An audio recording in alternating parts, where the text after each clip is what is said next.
I don't think he understands the signal. I got this signal, but then you guys started laughing, so I didn't know what to. I was like, "Oh, I'll wait for the laughing to stop because you can't have that in the show." Oh, do I? Okay. Hey, everyone, and welcome to episode 249. It's 249. Have you guys been recording without me? Yeah, only a couple of times. No big deal. I know we said we put it on pause, but we didn't. You guys suck. 249 of episode Slamfire Radio something March 22nd. Wait till he finds out Brian's been replacing him. Not Bolivar. Nothing. Never mind. Nothing. Carry on. Freaking out. That's the thumb hangout. Click. All right. Yes. Hi. Welcome to Slamfire Radio. I'm one of your hosts, Matthew, the Warning Shot McClatchy. I'm another one, Trevor the Filate. I'm Adriel, the Hunting Gear guy. And No, Kelly's muted. Kelly's muted. We didn't want to hear from Kelly anyway. Oh, no, she's just not going to talk. That's okay. Okay. All right. It's fine. All right. Well, catch up, I guess. Yeah, what we did in guns this week is brought to you by the Calgary Shooting Center, Canada's premier firearms retailer. What are you laughing at? Kelly, she's still talking, and you can see the little mute sign in the corner of her screen, but she's talking away. There she is. Hi, Kelly. Oh, Hey. It's live now? Yeah. It is. Jeez. I wasn't muted. I don't know what was happening. Hi, Matthew. I'm Hi. Kelly Lynn, the classy one. Hi, Kelly Lynn. How are And you? the slightly confused one. Slightly confused, slightly late, to the party, whatever. Well, The We're all birthday here girl. now, though. The birthday girl. Can we 2 talk about weeks. that for a second? Two Yeah, weeks. it's your birthday. Oh, it's in 2 weeks? Yeah, Oh, it you was just early birthday. you just celebrated, right? Well, in Michigan. Yeah. Yeah. Okay, we're gonna stipulate where you celebrated. You just celebrated a birthday, right? So I think what she's saying is because she was with friends who she doesn't normally get to see, she celebrated her birthday early, even though it's not for another 2 weeks. I'm so glad you're back to mansplain things, I was Matthew. just going to say. There's been no mansplaining the whole time you were gone. Right. It needs to be done. I'm just wondering if you want to ask Kelly how old she's going to be. No, How old are you going to be, Kelly? 29. 29. I was going to say 24, but, 29 Oh, is that's good. why I miss you and I love you. Yes. Well, screw you, Matthew. I was about to tell her she can pull it off. Welcome back. Thanks for stealing thunder. I do what I can. Fine. Whatever. We missed Now you. can we? Yeah. Yes, Matthew. Now we can. Now we can keep going. All right. So what we did in guns this week is brought to you by the Calgary Shooting Center, Canada's premier firearms retailer. They have a Merlin 1895 GSBL 4570 for $1,400. I guess it's technically $1,399, but that would be a fun rifle to play with. 18 and a half inch barrel. What's that? GSBL. What's that one? Gas barrel. It's That's the semi-auto lever one, right? Gigantic single barrel lever. I made that up. Yeah. That's the gun and caliber that Denis hunts bear with, and it's also suitable for Tyrannosaurus Rex. I would think so. 4570 is a massive cartridge. Those things are awesome. Mhm. So it's finished in a stainless steel with ferritic nitrocarburizing finish. Wow, nitrocarburizing. You don't hear that word every day. It sounds like made up Slamfire words. It does sound like the stock is green with black web painted laminate. Oh, this is just. Go ahead. Fiber optic sights, Jordan tap for receiver for scope. 6 rounds capacity. Yeah, that's cool. How much ballistic gel would you need to simulate shooting a Tyrannosaurus Rex? All of it. Oh my. Man, that'd be like really long, right? And you have to throw some like big bones in there. I mean, let's say like cow bones or something like that. I don't think anyone else has tested the viability of like modern firearms for Tyrannosaurus Rex defense. We I don't know though. why this hasn't been done. We should do Yeah. this. Yeah, I think this Well, is Yeah, they had to do it for that movie, didn't they? The one where Steven Tyrannosaurus Rex. Spielberg shot the Yeah. Tyrannosaurus Rex? Mm. That was a Triceratops, Matthew. Oh, yes, you're right. Yep. Okay. Matthew, I'd like to talk about this next item, if I may. You may. The promo code at the Calgary Shooting Center is for Patreonies only. And thank you to those new Patreonies who signed up to take advantage of the promo code. However, the promo code is not what I thought it was going to be. So let's just say it'll be a surprise. How's that? There's a promo code. Punch it in. See what you get. Yeah, It'll be it'll be good. funner that way. Yeah. But just know that it's not what I said it would be.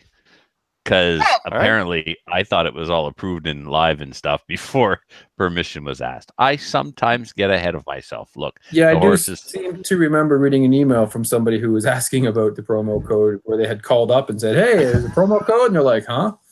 So then he called them a communist and hung up probably. Which is what you should do in a situation like that. Absolutely. Promote capitalism. Cool. So, Was that it then? yeah, That's it, Matthew, Matthew. what have you done in the past year and a half? It hasn't been that long. Feels like it. Had a baby. Oh, and guns. No, technically you didn't. No, I didn't have a baby. It wasn't Are all we- You that did all the difficult. hard work. I don't know what the big deal was. Are we going to get to see baby? Well, I mean, it's an audio show, so I'm not sure how many people would actually see it. Do people 11. actually watch 11, the right? YouTube thing after? There There's are 11 people now. watching. There are people watching Yeah. right now. There's Oh, people now there's watching 9. right now. Maybe it's a sign. Oh, maybe they don't want to see the baby. They hung up. Yep, this is baby warning shot right here. Let's just say I wasn't shooting no blanks when she came along. That was one of those warning shots that you missed. Yes, certainly missed this warning shot. I mind it. So any of you who are listening to this episode this week and not watching via YouTube, you can go check her out on YouTube if you like, or just skip ahead another 5 seconds and we'll go back to guns. Matthew, I don't want to steal from the baby thunder. My phone just Do it. rang while you were showing Yeah. off the baby, so I muted it. Yeah. And it was Mike Islin. And Mike Islin hosted the Reloading podcast that I'm supposed to be a host on, but miss more often than not. Anyway, so he calls me, and I'm like, "What are you doing, Mike? You know we're recording live." And he's like, "I just thought you wanted to hear the coolest sound ever." And the SOB hung up on me. That's funny. Yeah, That's you what win that this is. round. You win this round, Mike. Oh, I'm so angry. I'm vibrating. Thank you for that. I think he won. Yeah. So yeah, what have I done in guns recently? Now bear with me. So my nephews came up on March break, and my nephews and I we do things that 12-year-olds do on many occasions. We aren't terribly mature. Go-karts and four-wheelers getting stuck in snow and smashing them into telephone poles and breaking them and fixing them and all that fun stuff. So anyway, we decided to make this sort of like toboggan course through the woods, like through trees and stuff. And so we did this, and we're like, well, we got to like share this on YouTube. So we had cameras everywhere. So we had like 4 or 5 different camera angles. And the thing is, nobody's phone had enough memory to record for like 30 minutes at a time. So we couldn't synchronize the cameras just once. We had to synchronize them for every run. Well, how? I mean, the run was like a half a kilometer long. So how are we going to do that? This is where the guns come in. So I went in and got a shotgun. And one person stood in the middle of the course and fired a shotgun off every time it was time for somebody to go.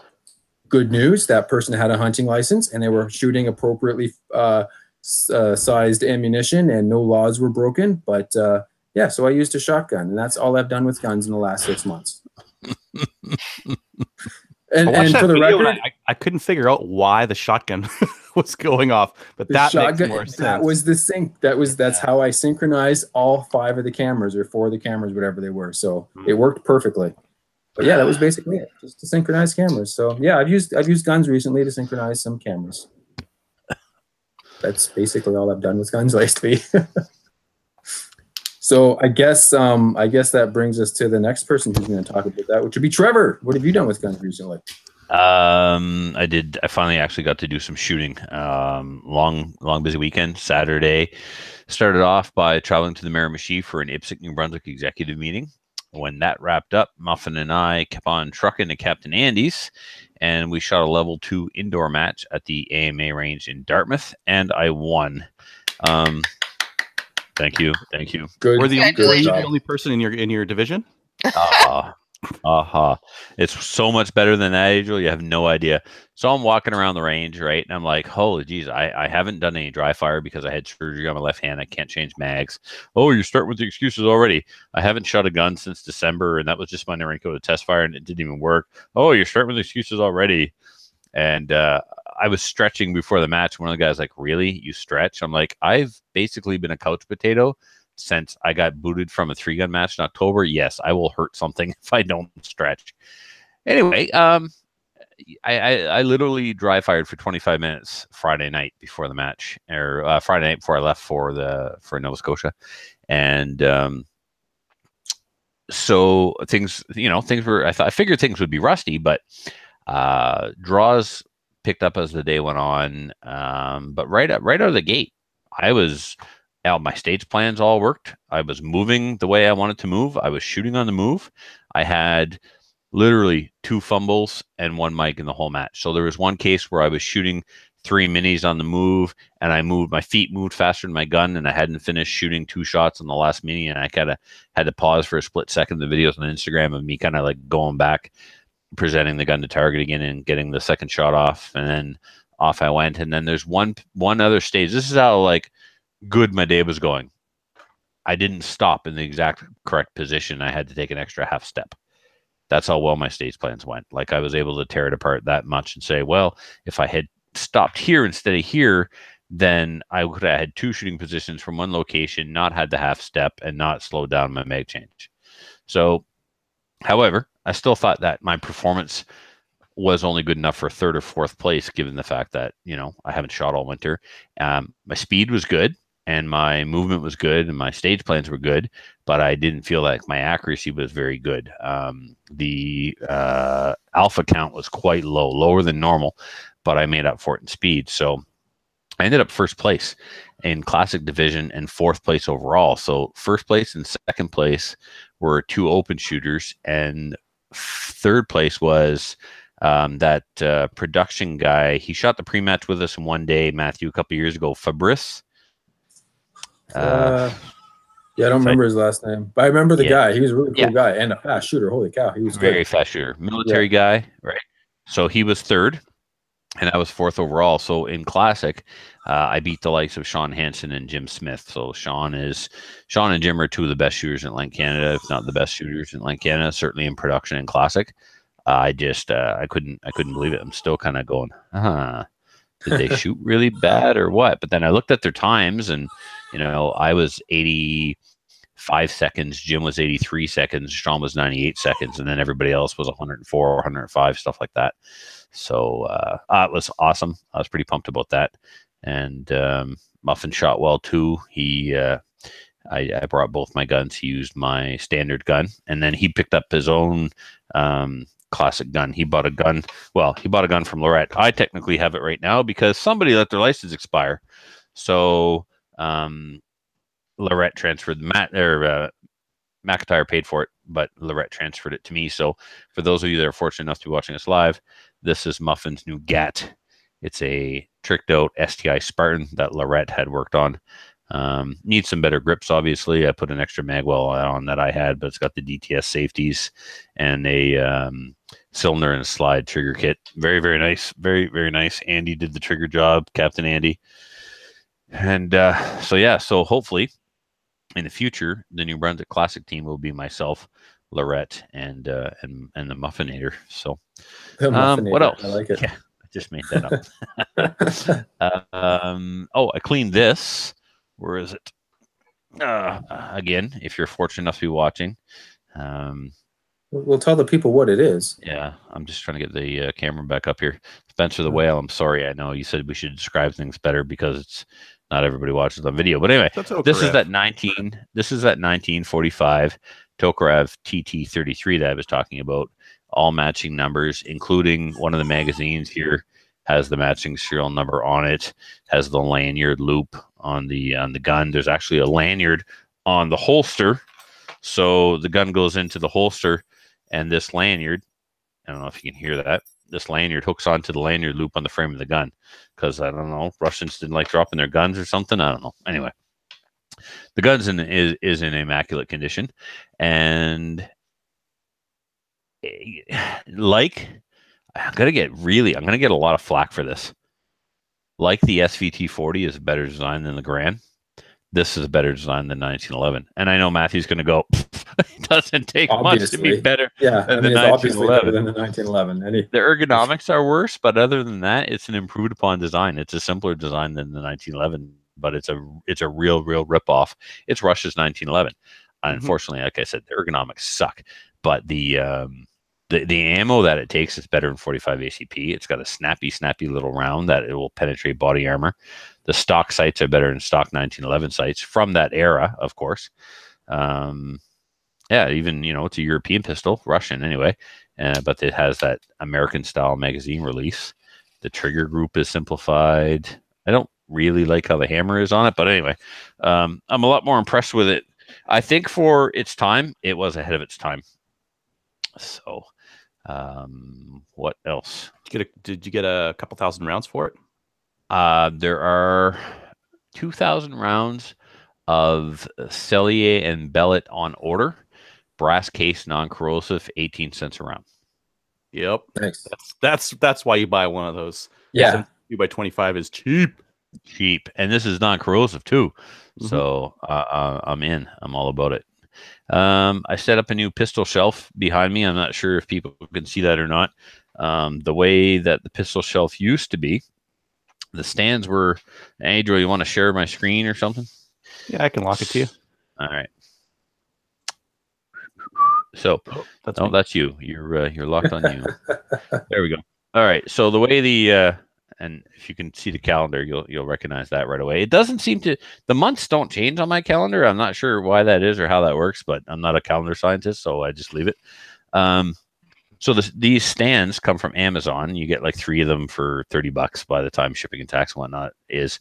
And they used to be at an angle, and I couldn't get as many on there. Now, in fairness, the shelf is longer, but I also straightened them out. So now I think there's a total of 13 or 14 on there, which works a lot better. And then I've got my pistol cases stacked on the shelves below. So the gun room is slowly coming together every so often, a little bit at a time. So what else have I done? Stuff and things. I'm simultaneously planning 5 black badge classes. I'll be teaching a black badge class. Matthew, I hope you're in for this one in Woodstock in April. And I want to be, yeah. The following weekend, May 4th, 5th, and 6th, I'm teaching a black badge in the Miramichi. The weekend after that, I'm teaching a black badge class in Hampton. The weekend after that, we're actually putting a black badge on Filthy's range. Something we've talked about doing many times over the years where wasn't able to pull it together. Well, I had a free weekend, so hey, have black badge, we'll travel. The weekend after Filthy's range, we are in Restigouche. Yeah, so 1 in April and 4 in May. So big shout out to Paul Lombard from Woodstock, who's helping organize it. Ted Duguay, who doesn't know yet, but he's helping organize it, the Miramichi. Of course, Filthy, or actually Richard Telesnicki, the New Brunswick section coordinator for IPSC, is helping with the Hampton one, and Filthy, of course, is helping with the Fredericton one, and I'm handling the Restigouche one with some of the volunteers from around here. So super busy, and then we'll be into June, and we all know what's going on in June. Got the Steel Challenge, and anyway, goes on and on. And tomorrow after work, I head for St. John, where I'm going to be teaching my last RO class of the winter. So that'll be my 3rd RO. I did 1 CRO and 3 ROs. Unfortunately, I was talking last week that I might have something cool to announce. I thought I was going to get to go to Newfoundland to teach a CRO course and train one of their instructors how to teach the RO course. But it's too short notice. The flights are too expensive, and Easter weekend, because I'm a heathen with no children, Easter weekend for me is just another weekend, but apparently not so much. There are families and stuff in Newfoundland that want to do things that aren't IPSC related on weekends. Lame, I know, but this is how it is. So I'm not going to go. Adriel, what about you? What have you been up to? I don't know, stuff and things. Stuff and things. Dipping Glocks in compound and cement and then covering it in sparkle. Yes, sparkle Glock. I'll get to that. Okay, so I went to we did a skills and drills day at 3 Gun on Saturday. I thought we'd had like 10 or 20 people out. We had like 20 people say yes to the Facebook event thing, and we had 48 people show up. Jeebus. To shoot some targets. Yeah, so it was busy, and most of them hadn't shot 3 Gun before. Now we've got a whole pile of people who are like really interested in this. which is cool. Our match this weekend, we have 55 people registered. So that's again a pretty big match. Let's see here. My A5 was kind of like acting up with. I was running some score ammo, and it was short stroking on it. So I'm not going to run score ammo. I'm going to run something else. This is just some stuff I got from Wholesale Sports. So it just might be that I need to get heavier duty stuff, but it wasn't running for me. So whatever. I chopped the recoil spring on my A5 in anger. So I cut some off of it so it'll not short stroke maybe. And I'm not going to be able to shoot it until I have the match on Saturday. So hopefully it runs. Let's see here. Glock, loved it. I haven't shot it in a while, and it's so good. So what I ended up doing is a couple things. I ran through about 300 rounds at the range, doing a couple different drills.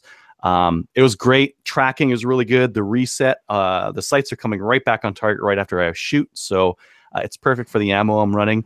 The grip was a little bit small, and it was starting to hit me on the knuckle right here. Was starting to just get in there, and there wasn't really a lot. I just have like normal size hands, I guess, but the small grip wasn't enough, so I added the large beaver tail one, and that one felt really good. That's a lot more room for my hands on the pistol. And then I did a couple of other things. I got a little bit crazy with it. One of the things you can do a little bit. I added something. Say again, sorry. You went full something. Yeah, I went full something.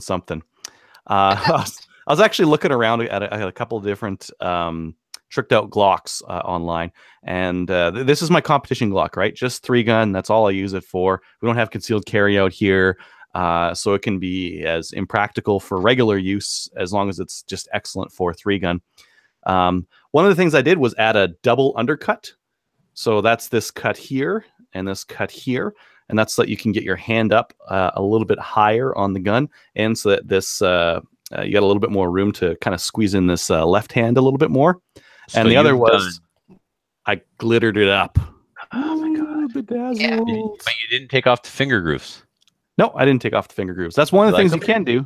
He's one of the weird people where the finger grooves actually fit him properly. Yeah. They fit really. There's 6 people in the world that they right fit. there. Boop, Yeah. boop, boop. They're perfect. So yeah, No. I don't really feel like it.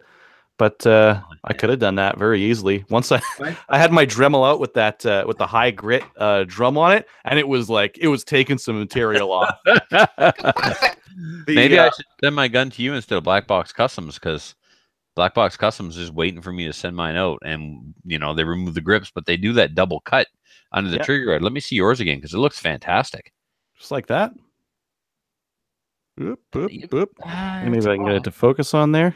I could see it, but yeah, it's very shallow here. I didn't go too deep on the second one. This one's pretty deep. This one, like you can see the material left over there. There isn't a whole lot left over there. The one furthest forward on the trigger guard seems to be the one you removed the most from, but you're saying no? Oh, I didn't. You could. No. It looks like there's enough gone. That's fine. Yeah. Yeah, so I did that. That's actually really quick. This is all like Dremel with a drum kind of a thing. The Dremel with the drum, boom right there, boom over here to cut that out a little bit. And I opted to take off the grip bumps just to give a more smooth surface.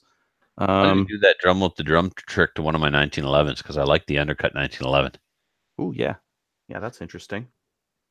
Let's see. What else I do this thing? Okay, so the silicone carbide, that's this sparkly stuff that's going on here. Normally you would throw on like some grip tape or something like that. Grip tape can peel off. I haven't had it peel off any of my guns. I've had it peel off before, and I've had it wear out as well. So you got to get the high quality stuff, and it will sometimes peel off if you don't get it on real good. So yeah, I had some good skateboard tape, but I was running low on it, and I didn't have enough to do the whole grip. I went to Princess Auto and I found this anti-slip mat stuff you'd put on like a boat or something like that, but it was way too aggressive. Like the chunks of rock on there were like razor sharp and would not be good for your hands. So the blood helps congeal your hand to the grip. Yeah, this one's wearing my hand pretty good too. So I definitely build need up some to good calluses here real quick. Oh yeah. The idea with this is you put a light coating of epoxy. Use like a brush or like one of those foam brushes with some 15-minute epoxy. Put it on the places you want. Sprinkle on some of this glitter, silicone carbide. Yeah, glitter. Oh, yeah. Yeah, it's very pretty. Very pretty. What's it gonna take for me to get that Magwell? Oh no, you can't have it. I love this Magwell. It's like the last Magwell in the country. And you know what? Like all the Glocks I was looking at to figure out what I should do for this grip, they all had that same Zev aluminum Magwell with the brass insert. So is that one aluminum with brass? It's not solid brass. I think it's aluminum with brass. Oh, that's too bad. Mine on my Glock 35 was all brass. Ooh. Yeah, that would add some weight. But brass is expensive these days. It's probably also, I noticed you don't have the full-length guide rod in that. You can get an uncaptured full-length guide rod that goes right to the end of the slide. Yeah, and add on like 2 ounces or something like that. Yeah. I feel like I added on some weight with this sparkle stuff here. This is basically like road. Anyways, so yeah, this thing is like real grippy now. It's not moving anywhere. It's not coming off because it's epoxied on there. So unlike your grip tape that might come off, this stuff won't. And I don't know what my odds are of it wearing out. I guess it could. It's actually very easy to repair. If you miss a little spot or something like that, you just throw a little bit more epoxy on there and sprinkle a little bit more silicone carbide on there, and you're good to go. So that was my big project yesterday. I went live on YouTube just to kind of show it and show how I did it and all that kind of thing. So if you're interested, check it out on YouTube. It's a pretty quick thing. It's permanent. So if you care about the resale on your gun, don't go bedazzling it with this is actually rock tumbler grit. This is for like polishing rocks, and now it will be making sure my gun doesn't slip in my hands. I like it. It looks good, and you did a good job on it. And I think it's going to be really grippy for you. That's a great. I could have done a nicer job. Like I opted for straight lines on it just because I was lazy and I'm not artistic, and I have like no patience for details. There's nothing wrong with straight lines, man. It's all right. Yeah. It's function over form. You were putting glitter on a Glock and claiming to not be artistic. I'm gonna have the prettiest Glock on the line, Trevor. You are, buddy. No one's gonna mistake it for their own. That's for sure. I ain't admitting that's mine. Yeah. Ow! This thing hurts my hands. Anyways, let's see here. So YouTube and actually a couple of different places have been going anti-gun recently, and we'll talk about that a little bit later. But YouTube's been making some noise about that. So I've been trying some different website hosts to try some things out. I tried BitChute, which is like it's not open source. It's like it uses torrent technology to send out the videos, but it's not HD. So I put my videos on Pornhub because they are HD. So I got a channel over there. I'm a star of Pornhub, I guess now. So you've given gun porn a whole new meaning. Well, for some guys, it's like now it's a one-stop shop, right? Yeah. I believe I said that when you sent me a message. Yeah. Wait, you're not kidding? No, I'm not kidding. That's a real link. That's a real link there. And then he sends me the link, Matthew, and says, "Obviously not safe for work." But now you're curious. That's the funniest thing I've heard all day. Yeah. Is he making porn? No, they're just gun videos. They're just hosted on an alternative host. You think about it. I mean, their video hosting infrastructure is fantastic. They do HD. It's free. You seem to know a lot about Pornhub. More than you don't. Host. And you don't. Come on, let's get real here. I didn't know that much. All right. I sold the Savage 64 and one of my Grizzly MagFed shotguns, so that's good. Just slowly whittling things down. And I have a buyer that's potentially looking at that GP 100. And that's pretty much it. I've got a match coming up on Saturday here again. That's got a whole pile of people. I'll be ROing the shotgun. Trevor, did you have something that you wanted to mention there?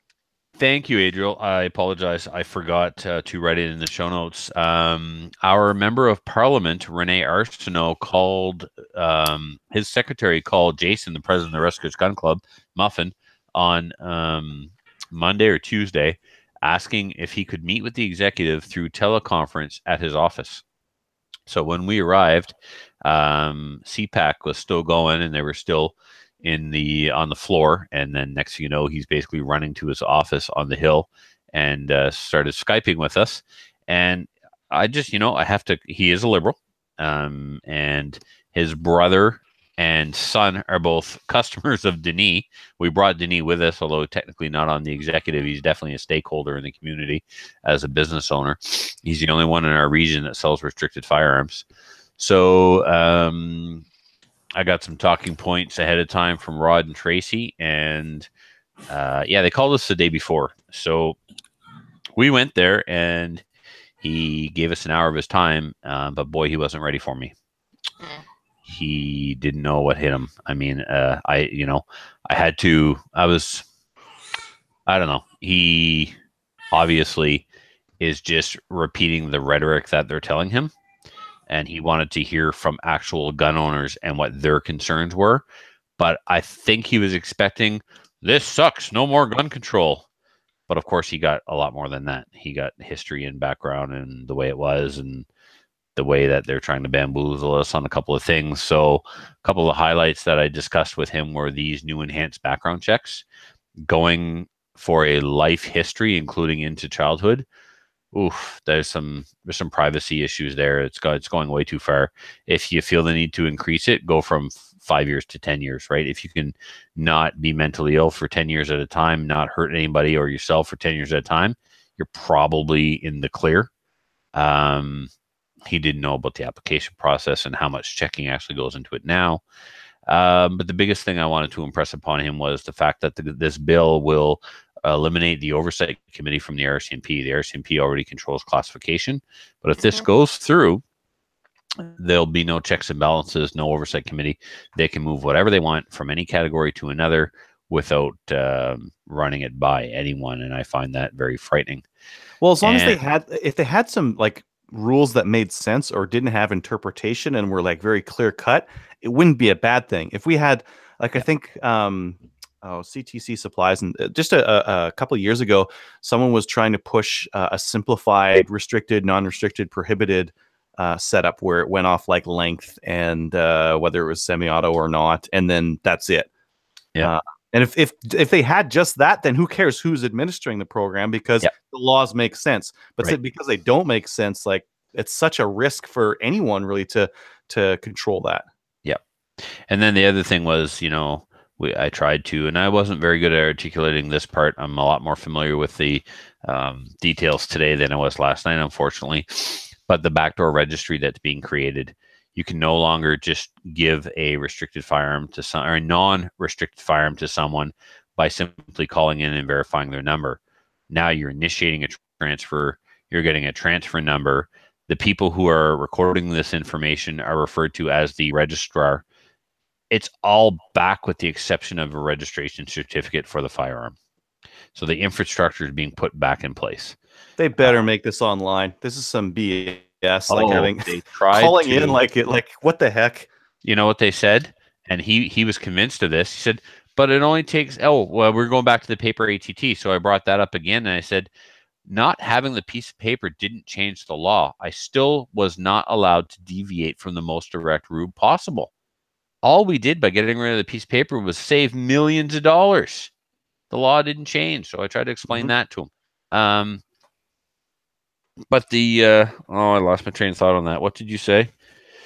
Oh, so calling in for the transfer. When people were arguing that calling for an ATT to get to the gunsmith was going to be a pain in the butt, they said, it only takes 3 minutes.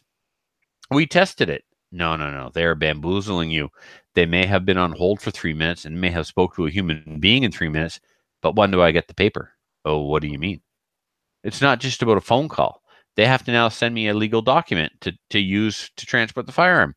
When does that arrive? And his eyes opened up. He's like, I was being spoken to in half-truths and not whole truths. So anyway, that aside, who else can say their MP called their gun club and said, I'd like to meet with you to discuss this? Our MP recognizes the impact on the local economy the Rescuers Gun Club has. He knows we're a stakeholder in the community, and he showed respect by calling us and saying, "Come on, come on in, sit down, and let's talk." Yeah, So very cool. Yeah, kudos to him. Thank you, Kelly. I think that's you now. All right, can you hear me? Yeah, it's all robot though. Really? Yep. bad. All right, so here's what I'm going to do. I'm going to hang up and call you back. Okay. Can you hear We'll me? just we'll dance or something in the meantime. Do like a webcam show. I'm afraid with your porn sites. Okay. All right. Yeah, I've got my my other peers and channel hosts that have to pull on for experience now. Wow. All right. So, do we want to just go ahead and do upcoming events then while we wait for Kelly to come back? Nope. We're Okay. we're gonna just I'm just kill gonna wait time for it. and edit it. Yeah, Kelly, go ahead. Oh, and hang okay. out. There she goes. Yeah. Oh yeah. So the live people get the extra, and everybody Right. else is gonna get the edited version. Yep. That's cool. Edited version. I'm not I think editing. Trevor's just messing around. We're gonna kill time. But like, Well, no, we're not no, editing. no editing. Come on. What are you talking about? All right. So So grippy. Oh, it's like holding a rock. that's got to be so grippy, man. I wish you could just like send that to me through the screen because I want to feel how grippy that is. Just You hang want on. to grip Adriel's Glock? Yeah. Hi, Kelly. Hi, Hi. Kelly. Yeah, You're that's better. perfect Welcome now. to episode Go ahead. 259. We're starting again, by the way. Oh, are we? No. Oh, good. So what When did in- you do in guns this week? So this week I haven't been on for 2 weeks, so it's been. Neither have I. It's been 2 weeks for me too, plus like 100 more. I know. I went to the Canadian Rimfire Precision Series, and apparently I just look What's the good and camera? take pictures. Yes. So Rick had actually asked me to go, and I said, sure, I'll come. And then he sent me the practice score link, and all that was on the practice score link was the address, which I knew about because it's at the Jim Johnson and Corey Johnson's ranch. So I showed up on Saturday, and he goes, oh, you're here. And I said, well, yeah, I said I was coming. And he says, here, can you take pictures? And can you make sure that all the, everybody signed their waivers? And I'm going, sure. So I was supposed to take pictures. Now, yeah. So I heard the show you guys were on last week and talking about the fact that, anyways, there was no pictures. So I was given a camera, and yes, I did not check halfway through or when I was taking pictures that the actual pictures were taking, that they actually were pictures. It was So you couldn't- overexposed. Oh, Yes. So it wasn't on Overexposed. auto. it wasn't my camera. I just point and shoot. Oh, But- Your telling of the Was it story Rick's- is was it way on better one? than ours. Yeah, anyways, but it is my fault because you know what? It's just like with guns, right? You make sure that you are familiar with the gun, you make sure you're familiar with the camera. It's one that I used usually at Maple Seeds. I usually take all the pictures at the Maple Seeds too, but So you were familiar with it. yeah, but it's Rick's camera and he's usually gets it all set up for me. But anyways, so I didn't check, and at the end of it, there was no pictures. So Oops. I suck. But it was awful fun. It was freaking cold. And by the way, when you said, look cute and take pictures, yeah, I had snotsicles. It was that cold. It was- Oh, lovely. There goes my image. Anyways, so I apologize to everybody, but it was great. I saw Greg May, and Greg's watching as well right now. So, hey, Greg. I got to see Chris Hind, who's also a listener. Ryan McLean was there, and it was great because he was using the same rifle that his daughter, who is 7 years old, used at the U Shoot and Berry. It was awesome. If you've ever seen Ryan McLean, he's like huge. Anyways, and I said to him, "Hey, I know that rifle." And he goes, "Yeah." Anyways, what else did I do? Oh, the next day, because Brian and I were chatting, and Brian was actually really into it, and he had a great time too. But he was trying to read the wind, and I said, "Oh, it looks like it's it's one MOA." And he looked at me, kind of going like, "What the hell are you talking about? You don't know anything about wind." And I'm going, "Well, I'm trying to figure it out." Anyways. So I brought a Kestrel. I was looking at his, and I was reading it, and I'm going, "Yeah, it's one MOA." Anyway, so you make adjustments based on windage and that as well. So I went the next day because I didn't get to shoot. I went the next day and I went out to Frontenac and I took the Ruger American rimfire that we traded out with the MDT chassis. It's beautiful, by the way. And I shot a bunch of different ammo. I decided I was going to test some ammo, some cheapy stuff and some not so cheapy stuff to see which worked best in it. And I did it at 50 and I did it at 100 as well. And I found out that the Aguila that I like to use is not the best one for it. So the high velocity, it actually opens up a little bit. The standard velocity was the best. I actually had one hole at 50 yards. So I've always had really good luck with standard velocity ammo. It seems to just do so much better. Yep. And that was it. The further I went out, the better the standard velocity was. And that's what I was actually picking up. Like I was listening to the guys as they were chatting and I was trying to pick up what they were talking about. These are guys that actually do this a lot, right? So I was listening to Ken Thiessen and Ryan McLean, and yeah, it kind of made sense. So I said, okay, here's what I'm going to do. I'm going to go to the range. I'm going to go and I'm just going to bring a bunch of ammo. Just, we got enough 22 ammo down in the basement that we got Pardon? and hello? No, there's no such thing as enough. There's never enough. Well, we have no, we don't unless have you're enough. Swimming or on fire.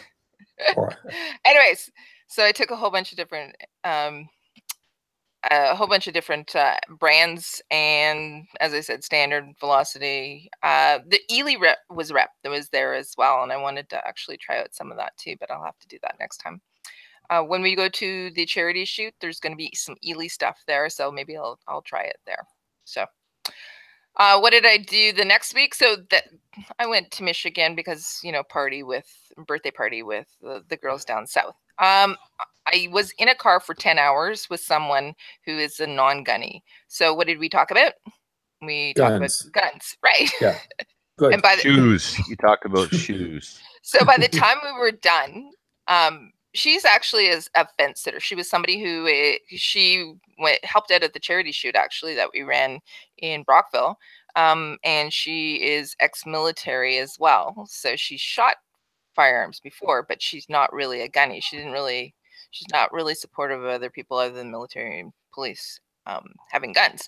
So she had some questions and they were really good questions. And we chatted about it. We chatted about school shootings. We chatted about CCW. We chatted about she wanted to know more about the Stanley case and what I thought about it. And I said, well, listen, I thought you wouldn't like listening to Slamfire, but guess who we have on this week? So I put it on.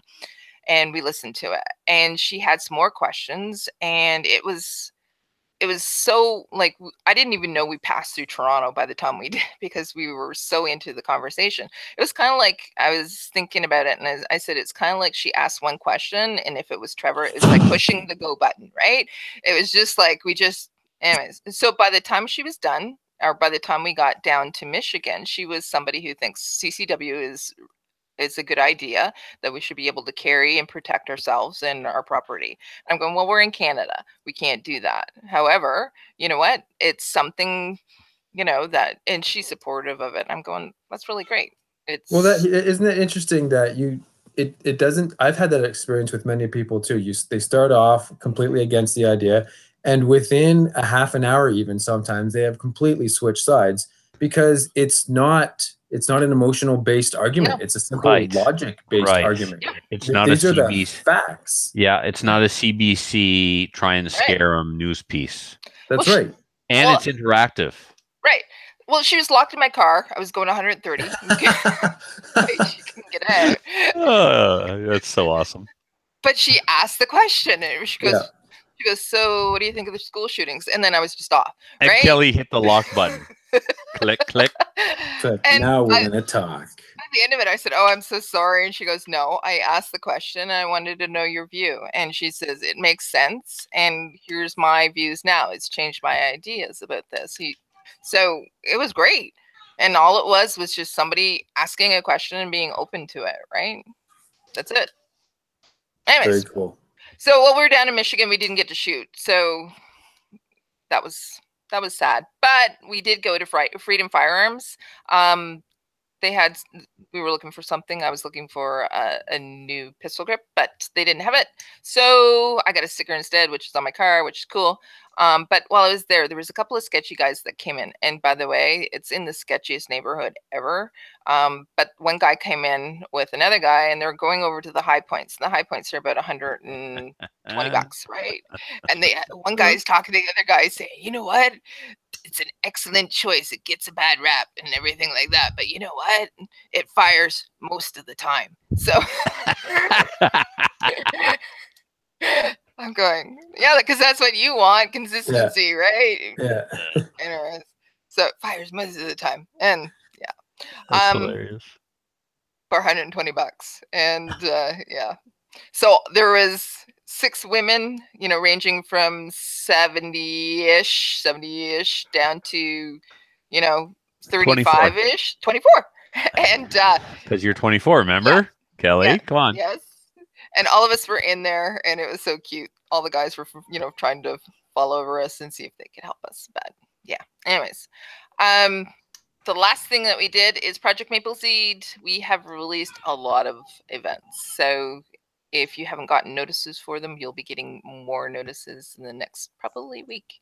So sign up if you're within a couple of hours and you want to go to a Maple Seed, sign up, because it's not guaranteed that we'll be getting to your neighborhood. So yeah, that's it. I'm supposed to go back to Adriel, it looks like.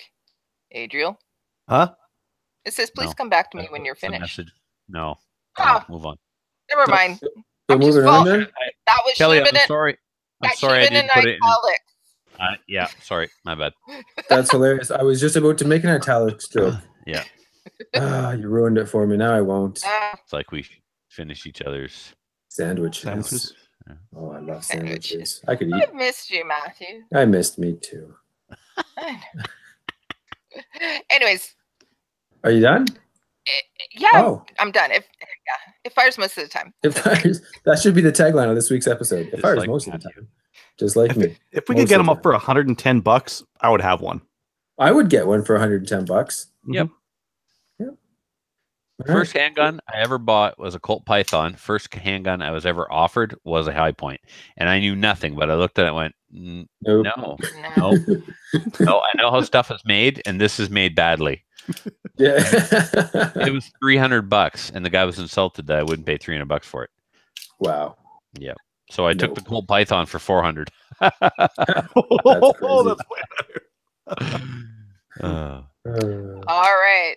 Let's upcoming events. Sure. All right. So CCFR TACCOM Gunny Night Friday night, March 23rd. Yep. It's at the Portly Piper pub. Important piece of information. Yes. The location. Just go. No, guys, it's a CCFR Gunny Night. Just go somewhere. It's in Ajax. It's across the street from the firearms outlet. And it's at the Portland Piper pub at 6 p.m. And we will all be there, except for, well, you guys. I will not be. No. But I'll be there. I think I'm going to drive out there. Yeah. All right. Cool. All right. So Got Your Six shoot registration is open and the website is up. Do we have the website to give to the listeners? Or should they just Google it? GotYour6shoot.com? Google Probably. it. Or Google it. Here, let me Google that for you. Now, this is a series. This next one really is in italics, but it looks like I'm supposed to read it anyway, or no? No, it's in italics. All right. Good enough. All right. Just making sure the format's still following. So the 8th Annual Podcast Network Charity Shoot is a 3-day event, July 5th to the 7th. Pre-registration is not required for the actual charity shoot on the 7th, but you need to pre-register for all the other special events that are going on around it. This year's charity is the Dalhousie Regional High School Breakfast Program, and that is a fantastic program to be donating to. I, too, work in the education system and know that many kids benefit from having food in the morning, because sometimes they don't. Day 1 will be the Ferlacci Handgun Fundamentals course. What's that? It's a thing where you and I talk and point at people and laugh and sweet stuff. So there's only one spot left. It's $105. No, there are no spots left. I'm sorry that wasn't updated. I'm just reading what's here. So I'm just going to carry on then. Because carry on. It's sold out. It's sold out. If you want a Ferlacci handgun course, listen in a little bit. Yeah. Yeah. Coming up soon to a charity shoot near you. Nope. It's sold out in 3 days, by the way, Matthew. Pardon? The handgun class sold out in 3 days. Nice. That's awesome. All right. So day 2, July 6th, is a maple seed shoot. It's the pre-registration is required. 20 spots. Cost is $50 an adult, $30 for law enforcement officer, $15 for youth. Registration starts at 7:30 a.m. and round count is 300 rounds. So apparently you don't pre-register. You show up at 7:30 and first come, first serve. No. No, you do have to pre-register, but when you get there, you have to be there for 7:30 for the signing of the waivers and etc. Oh, I see. So show up at 7:30 if you're lucky enough to get pre-registered. And how do they pre-register? Email us? It's done through the Maple Seed website. It'll okay, cool. a couple of days. Is it full yet? It'll open in a couple of days. Yes, it'll open in a couple of days, and once it does, it goes public, and then we're thinking it will fill up quite quickly. All right, so watch our Facebook feed. We'll probably post a link there and all their. And the charity shoot has its own Facebook page, so we'll put it on there as well. Perfect. Yeah, you'll keep your eyes open if you want to do that. It looks like it'll be fun. Somebody should just put me down there and like spot number 1 because I'll be there. Day 3 is the actual charity shoot. Show up at 9 a.m. It's $25 to get in, and there will be 4 events. The first event will be a mini steel challenge match. The 4 steel challenge stages will be Accelerator, Pendulum, Smoke and Hope, and 5 to go. These are USPSA steel challenges that can be Googled. Mini round count is 100. Bring 200. There will be 3 divisions, 22 pistol, 22 rifle, and 9mm and above handgun. So that'll be cool. Can we participate in more than 1 division, or will there not be enough time for that? Not enough time. So pick one. Dang it. I want to do it in all 3. I know you do. I know I do too. All right. The second event will be a 22 silhouette gallery style shoot. Distance is approximately 18 meters, 20 rounds of 22 long rifle. Shoot 5 rams, 5 turkeys, 5 pigs, and 5 chickens. Whoever knocks down the most wins. And if it's like anything we've had in the past, there are several ties, and we do shoot offs until the ultimate winner is declared. It's exactly like that. Cool. So third event is a round of trap. You got your old bear traps, your mosquito traps, your fish traps, your trout. Oh, no. Shotgun trap. Oh, so we're going to throw the things in the air and shoot them out of the air with a shotgun. So that'll be fun. Your choice of gauge. We're going to shoot some skeets out of the trap machine. How many aneurysms did people just have? One usually does it. If it's a good one. If it's a good one. It says here, your choice of gauge. So that's cool.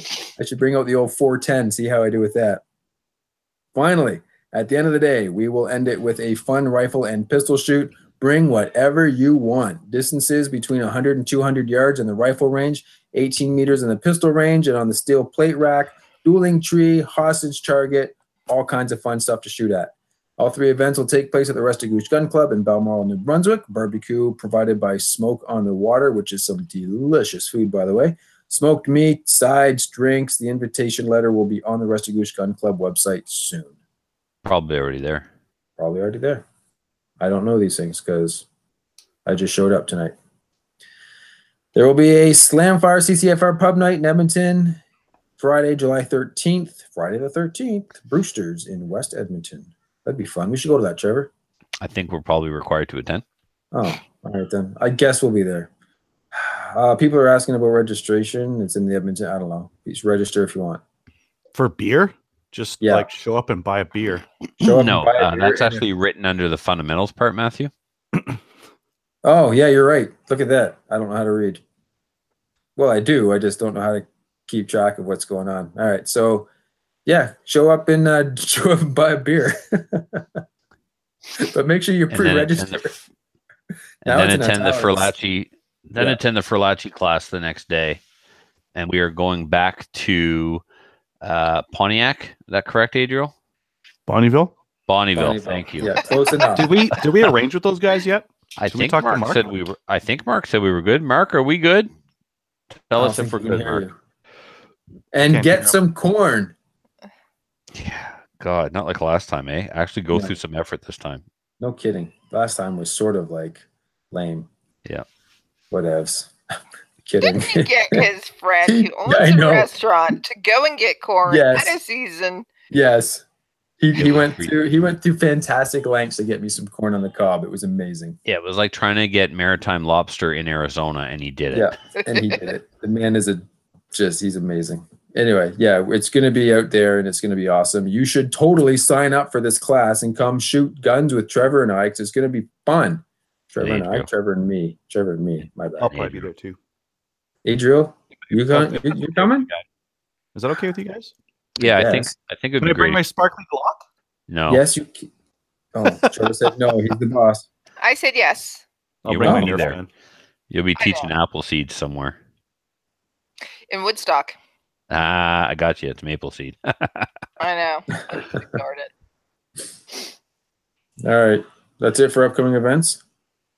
Yep. News. Whoever did some news stuff, start talking. Take it. Which one? There's so many. Just start at the top and work your way down, I guess. Well, Reddit banned gun transactions. Boo. So, there was a pretty good equipment exchange on there. I've bought a couple guns off there, and it's no more. That's terrible. Mm-hmm. Did they give a good reason, or just guns are bad? Yep. Yeah. They Hey, Reagan.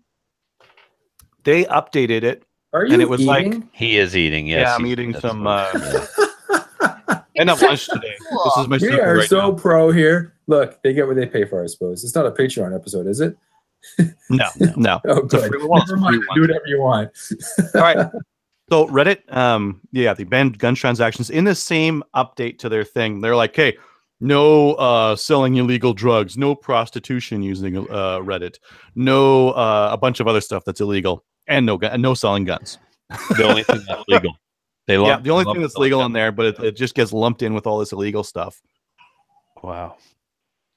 It's disappointing Yep. because I got a good deal on a couple guns off there, and Well, because they were legal. I think I'm pretty sure they're registered. So anyways, that's Reddit. And then the next one is YouTube banning videos on making guns or making ammo. I have their policy here. Let's see here. We don't allow content that intends to sell firearms or certain firearms accessories through direct sales or links to sites that sell these items. I think I'm hooped. This is why I'm starting to look at like other places to put my videos. Yeah, because you're basically reviewing what people can go buy, and then you're telling them where to go buy it. Oh yeah, yes. I don't. On some of them, I might actually link to Cabela's or Brownells or wherever you can buy this stuff. So yeah. I need to start uploading all my content to Pornhub or whatever. I guess. Where if you guys have got another suggestion, I'm all ears. BitChute's standard def only. I don't know. Vimeo is anti-gun as well. So where do you put videos? Yeah, there's nothing on there. How hard is it to make a video site? We could make our own like gun tube or something. Hard. Maybe I should email Pornhub and just say, look. Just like don't do the porn, like put it on put like GunTube and or GunHub or something. Use the same technology. You guys have all the video hosting stuff ready to rock and roll. Just let us talk about guns and stuff in our little area. Because Full 30 is trying, but they're not as big an outfit. Like Pornhub and that company makes gajillions of dollars. So I'm assuming they have like a lot more money to throw at infrastructure and that kind of thing, right? Yeah. Anyways, the other things you can't do on YouTube on your videos, provide instructions on manufacturing a firearm. Does that include assembling an AR-15? I don't know. Apparently, because one of the channels that I watch, Daily Shooter, got he got a strike on one of his videos putting a stock on an AR-15. Yeah, Not only was it a stock on an AR-15, it was a stock on a California compliant AR-15. So it was a lame no thumbhole stock thing too. And they still said that. So like the add insult to injury is like terrible. Yeah. Following the stupid laws, and you get nailed by stupid policies. Yeah. Let's see. What else can't you do? You can't manufacture ammunition. I have videos on making ammunition. Me too. I just can't wait for my strikes to start rolling in. Yeah, that'd be sweet. High capacity magazine. homemade silencers or suppressors. Okay, well, we're not going to do that in Canada anyways. Or Okay. certain firearms accessories, such as those listed above, and it's like high cap mags or converting a firearm, or bump stocks, or Gatling guns, or conversion kits, or any of these things. So I guess we'll have to go back to the Anarchist's Cookbook for Right. for discussing this stuff. The Anarchist YouTube videos or Yeah. something.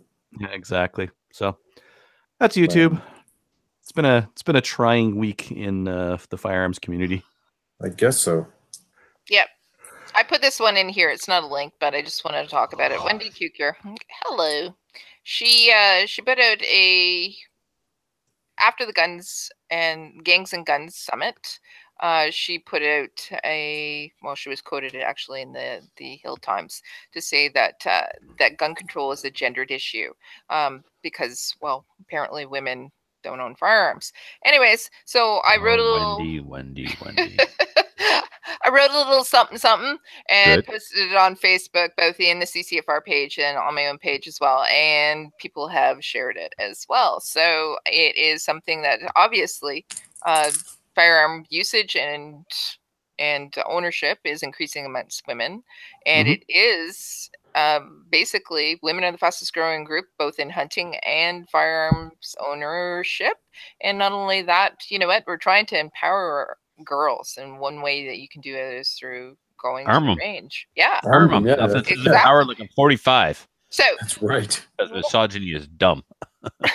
well, you have it's important for women to be involved, right? Because you have people like Wendy, who's part of the anti-gun crowd, right? She's a spokesperson for that, and the government is listening to her.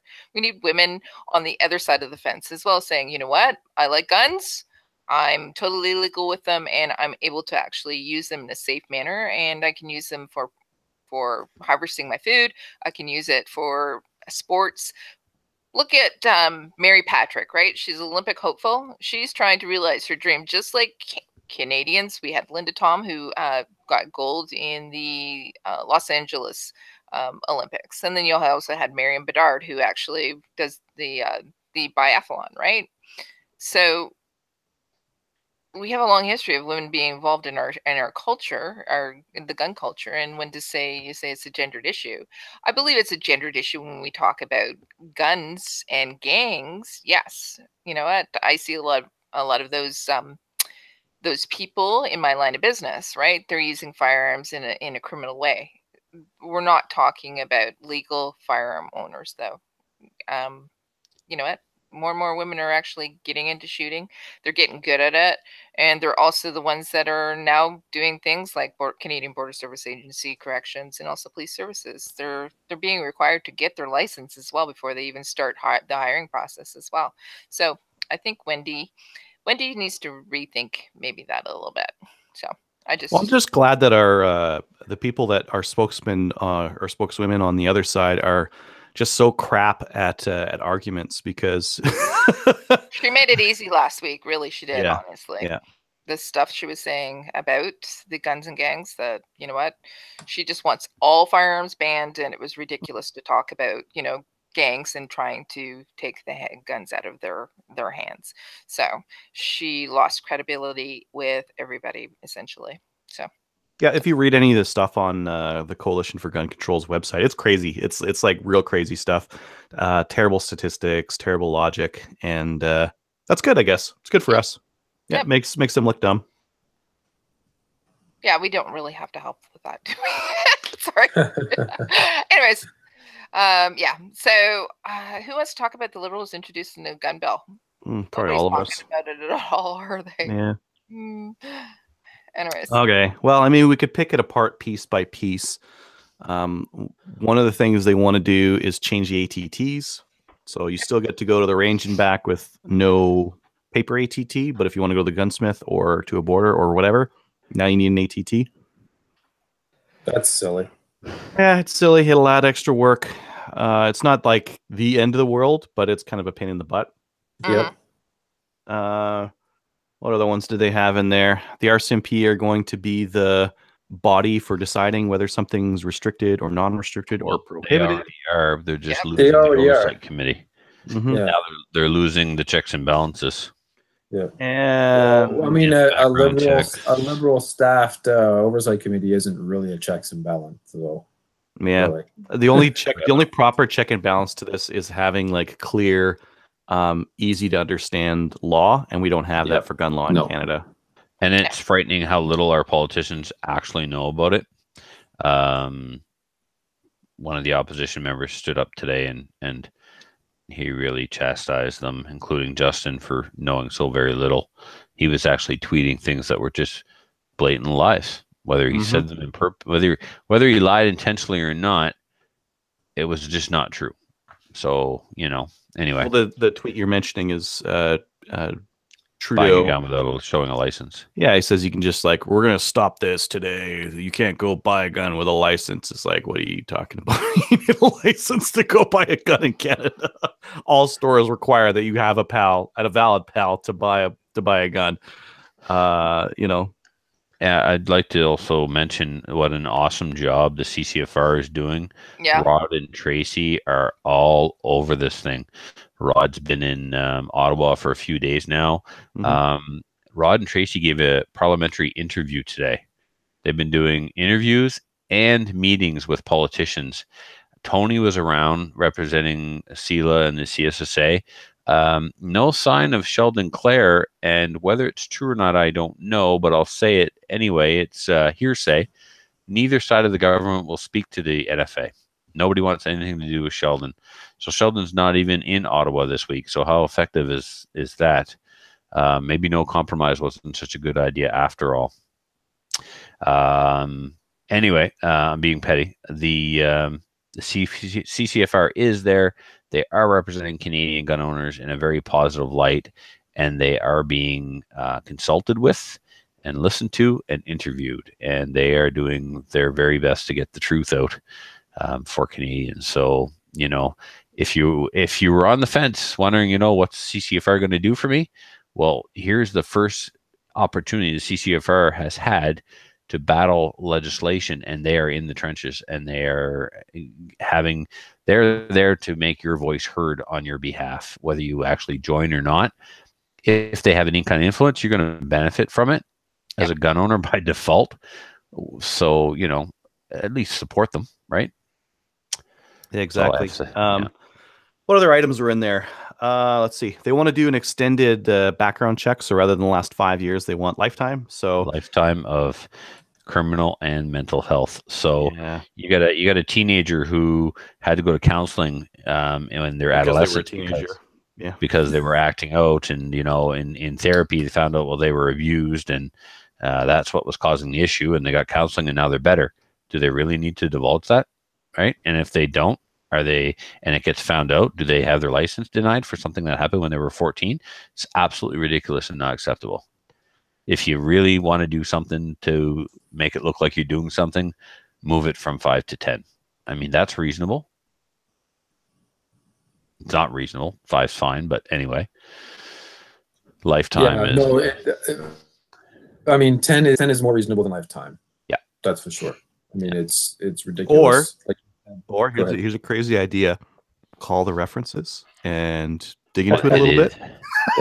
Legwork. Sometimes they don't even do that, right? We're adding law on here. Oh, it's not going to be 5 years. It's going to be lifetime. It's like, can you guys check into this? Do you have the resources to check into this? No. Yeah. Oh, okay. Well, what's the point? It's just making it look like they're doing something. They're asking you. They're going to be asking you to divulge. Uh-huh. Yeah. What else was in there? Well, the whole transfer of non-restricted, everything is back with the exception of a registration certificate. Right. You have to call and complete the transfer. You have to get a reference number. Well, hold on though. How do they know that I had the gun to start with? They don't. Well, okay. This will be for all new sales for shops and stuff. No, this is in between individuals. Yeah, but but I'm just saying, how are they originally going to know that what guns I had to start with? You don't have to declare the firearm. You just have to declare that you're. This is me. This is my license number, and I'm selling this to Matthew. This is his license number. And so they're going to ask what gun I'm selling to them. No, they're not supposed to. No, Not, they're not. Oh, not okay. supposed to. Not All yet. That will So come. what if Yep. yeah, that'll come. That's the thing, right? So it's just going to plain. So here's the thing, and I'm thinking about this. Like, this is not something that I would do or even recommend. But Joe Blow doesn't want to do this, and he just sells something to his buddy. How's anybody ever going to know that he did? They won't. Well, then this is a pretty useless idea, then, isn't it? Because who's Yeah, going to comply with that? There's no enforcement. Like, the enforcement on this thing is extremely difficult. It's unenforceable, is what that is. You The know, only way you could get that enforcement action on this is if somebody was stupid about it to brag about it to somebody who ratted them out. Or they somehow found the store, because now stores have to keep 20 years of So oh, like and get this. With the stores, it says that, so Denis has to keep a ledger of everyone he sells a gun to for the next 20 years, okay? He's not required to turn it in. But if he sells the store, or the store goes out of business, or he just retires, then he has to hand it in. So they don't lose the records. Good luck. Huh. Write that stuff down on paper. Yeah, that's so that's and the protection around that is going to be standard. You need a subpoena or a warrant to get that information from store owners. So that's not fantastic. The calling in. So they added a bunch of paperwork around this that wasn't really necessary, but they still could have done something that made sense. Maybe it would have been like, okay, if you're going to sell someone, you have to call in and verify the person's PAL. That would have been cool. Right. That would have been easy, right? Yeah. Or, it being 2018, maybe make a website where I can like punch in some numbers from someone's PAL and it magically shows their picture and whether their PAL's valid or not. Wouldn't that be cool? That would be cool. And how hard would that be? And yeah. Not to cut this short, but we're turning it into a main topic, and we're 30 minutes over on our guest. Yeah, right. Good point. I know. Why don't we have somebody on to talk about it? Well, yeah, when it's all said and done, that's exactly what we should do. Yeah. Right. Well, let's talk. Maybe hit it again next week. I mean, largely the changes here are a pain in the butt, but like the only real risk one that I see here is the RCMP getting ban authority and going crazy on. Okay, the A58 and the Swiss rifles are toast. What if they say like, oh, if you had a CNC machine and a machinist's degree, you could easily turn an AR-15 into an M16 and make it full auto. Like, that's what I think that they're the risk is there. They get a little bit crazy with the interpretation. Yes, they do. Yeah, because they tend to do that. But I don't know. All right. Well, aside from the CBC calling out the Liberals for lying, which is pretty hilarious in itself, we're going to move on to the main topic? Yes. Yeah, it's bad when the CBC calls you out. Yeah. Basically, the Liberals said this is like terrible gun crimes, been shooting through the roof, but the CBC is like, actually, no. Actually, you cherry-picked 1 year, and if you compare it to any of the other years, it's fine. Yeah. That's exactly what they did, and that's exactly what the CBC called them out on. Mm-hmm. Which is awesome. Which is funny because that's usually what the CBC does. Right. They're like, hey, that's our game. You don't play. Yeah. When you're screwing up so bad, the CBC points it out. You're doing something wrong. Yeah. You really just. Yeah. Yep. All right. So main topic then? Yes. Yeah. Do we have Chad? Hello? Trevor, are you there? Did anyone send Chad a link? I didn't send Chad a link. Talk amongst yourselves. Okay, So get Chad on, then we'll do the main topic. 1 second. All I sent Chad was a message that said I'm trying to shut you guys up and it's not working. Okay. Did it work? In the interest of full disclosure.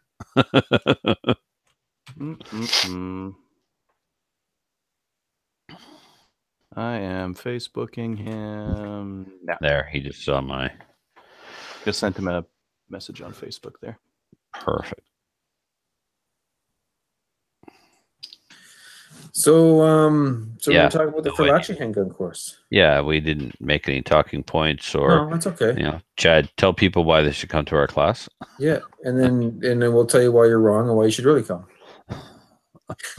There was supposed to be a second alumnus, former student. Was it Mike? I don't know. I couldn't figure out if I contacted this person through Facebook, email. So if you're listening and we were supposed to have you on, we apologize because Trevor forgot to write down who you are. Yeah. Yep. That's okay. But come out to the course again anyway, because it'd be fun. Wait, is it in the show notes? Did I write down both names in the show notes, or did I just put Ferlacci? I think you just put down Ferlacci. Oh, look, Chad joined the video. Ferlacci with Chad, yep. Hello, Chad. Hello. How are you? I'm doing well. How are you doing? I am well as well. Hi, Chad. Hi, Kelly. What's up, dude? Not much. Nice shirt. Oh. I love the shirt. Thank you. Yeah, best superhero of all time. Hey, I see your Ferlacci certificates on the wall right over your shoulder. Nice. Damn straight, beside my technology diplomas and my IDF training. Yeah. We give out certificates? And Deadpool. Yes, obviously. Yeah, we gave out certificates. Yeah, I think we remember doing that. Yeah, we went to Staples or some junk, didn't we? Oh, yeah, that's right. There was a whole thing. That was a thing. Kelly, or not Kelly, Stacy made them. Stacy made them. And then, we took them there, and there was a whole thing about trying to get them printed off. And yeah, that was fun. Fun times. It was a fiasco. Yeah, fiasco. That's the better word.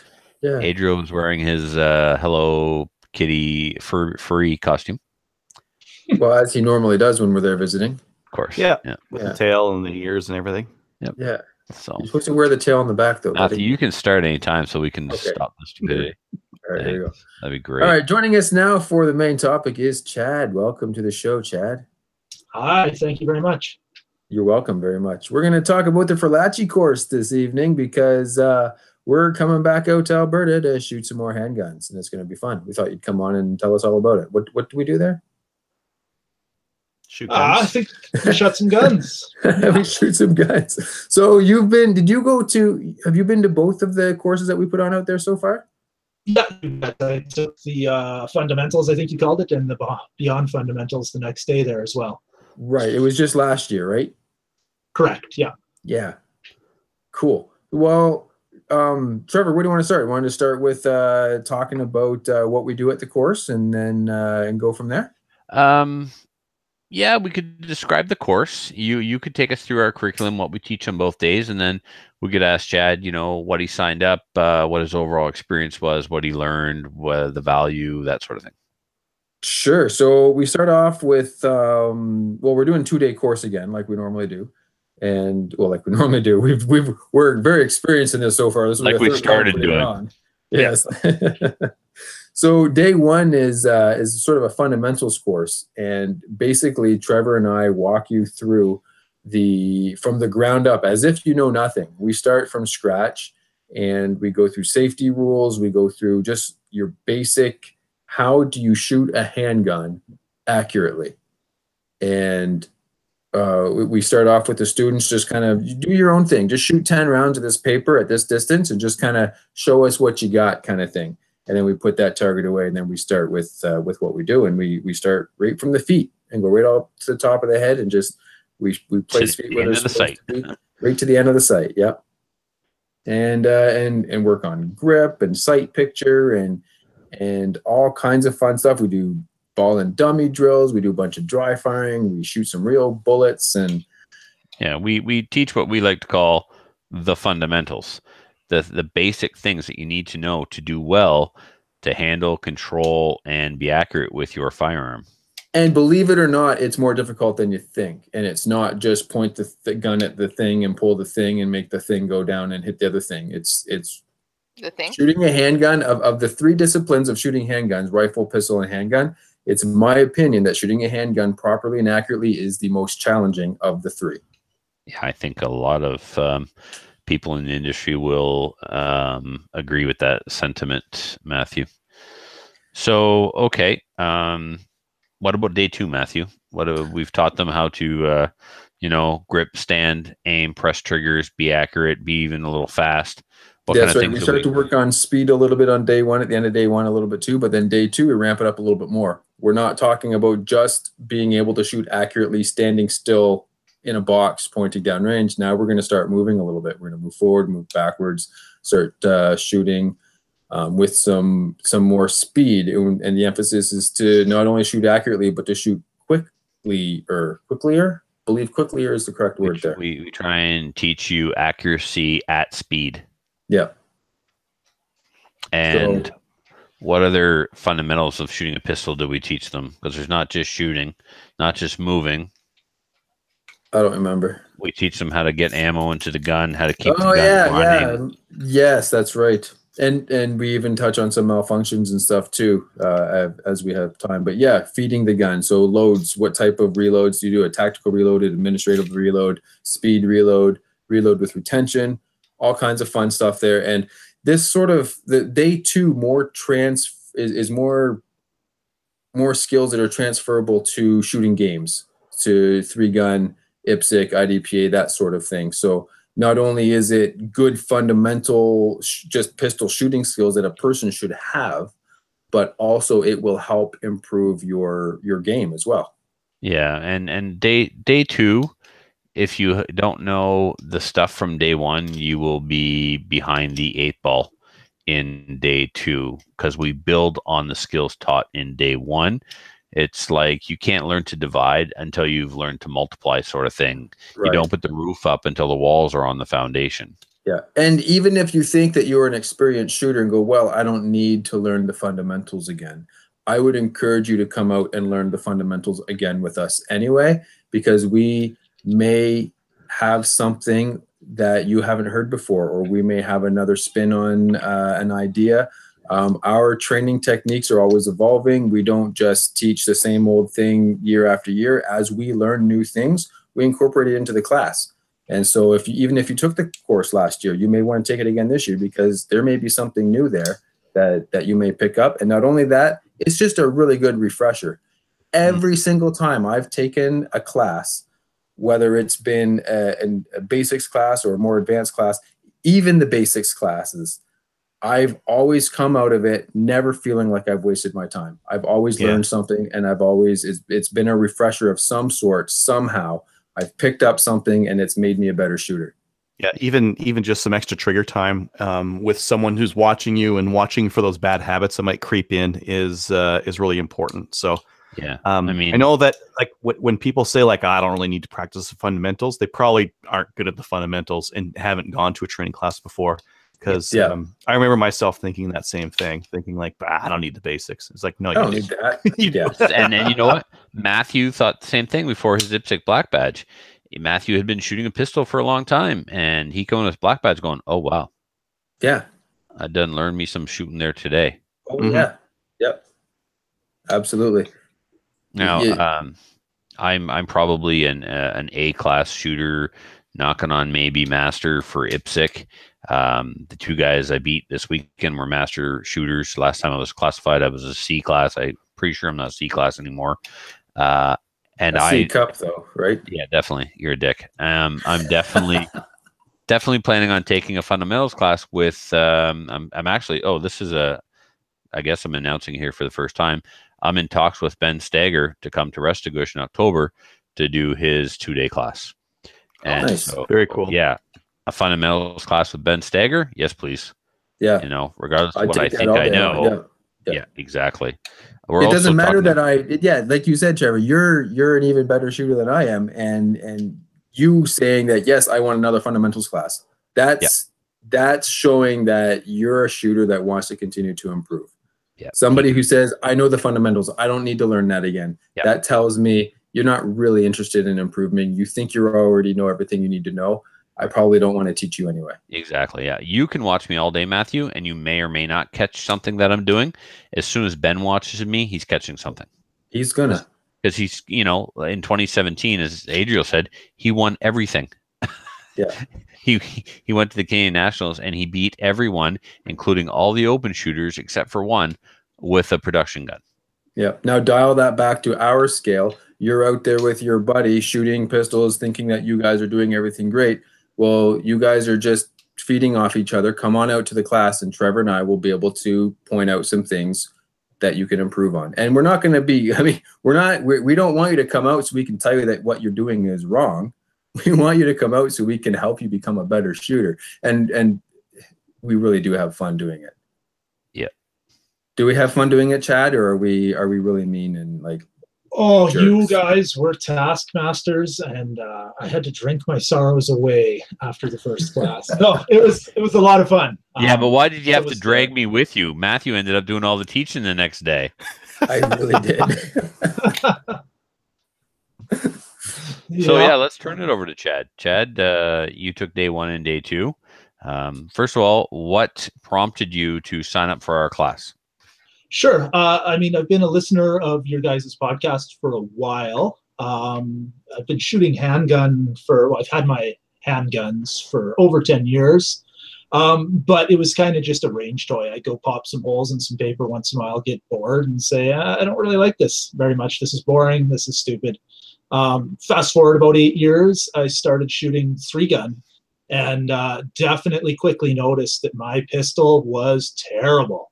The rifle was not so bad. The shotgun, I was holding my own, and I just get up there and blast away with the pistol and embarrass myself, basically.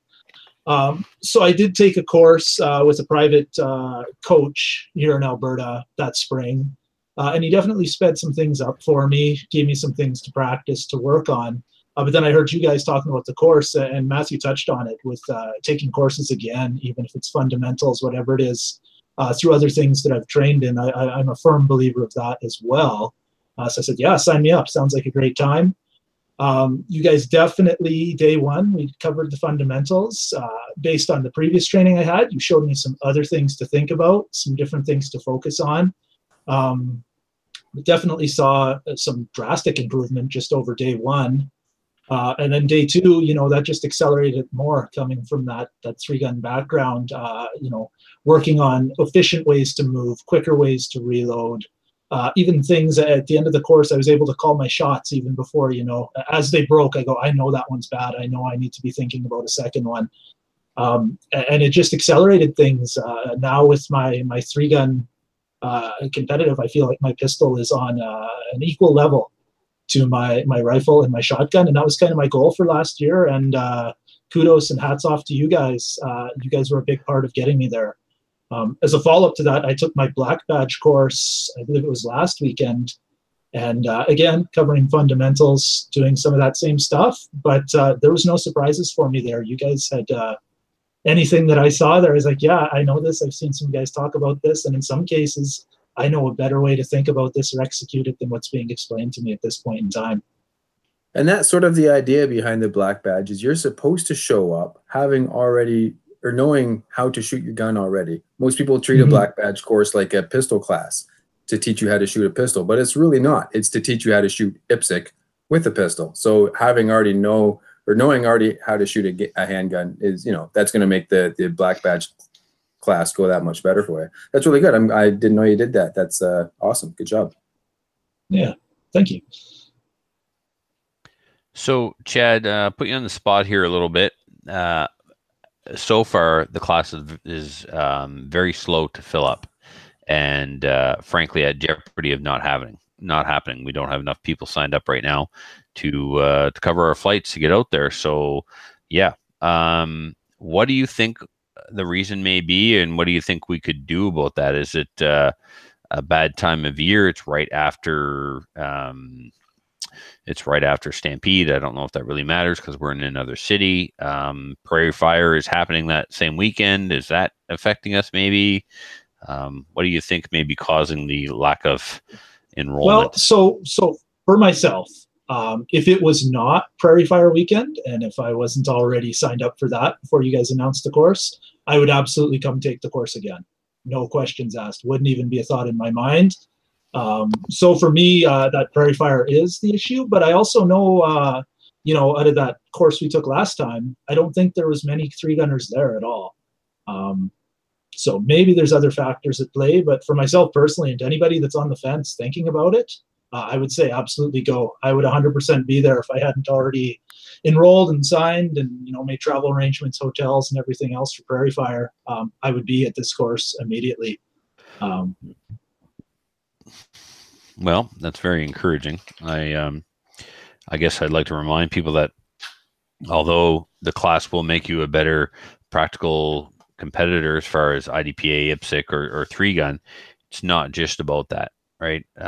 These are skills that you can use to shoot your gun better in any context.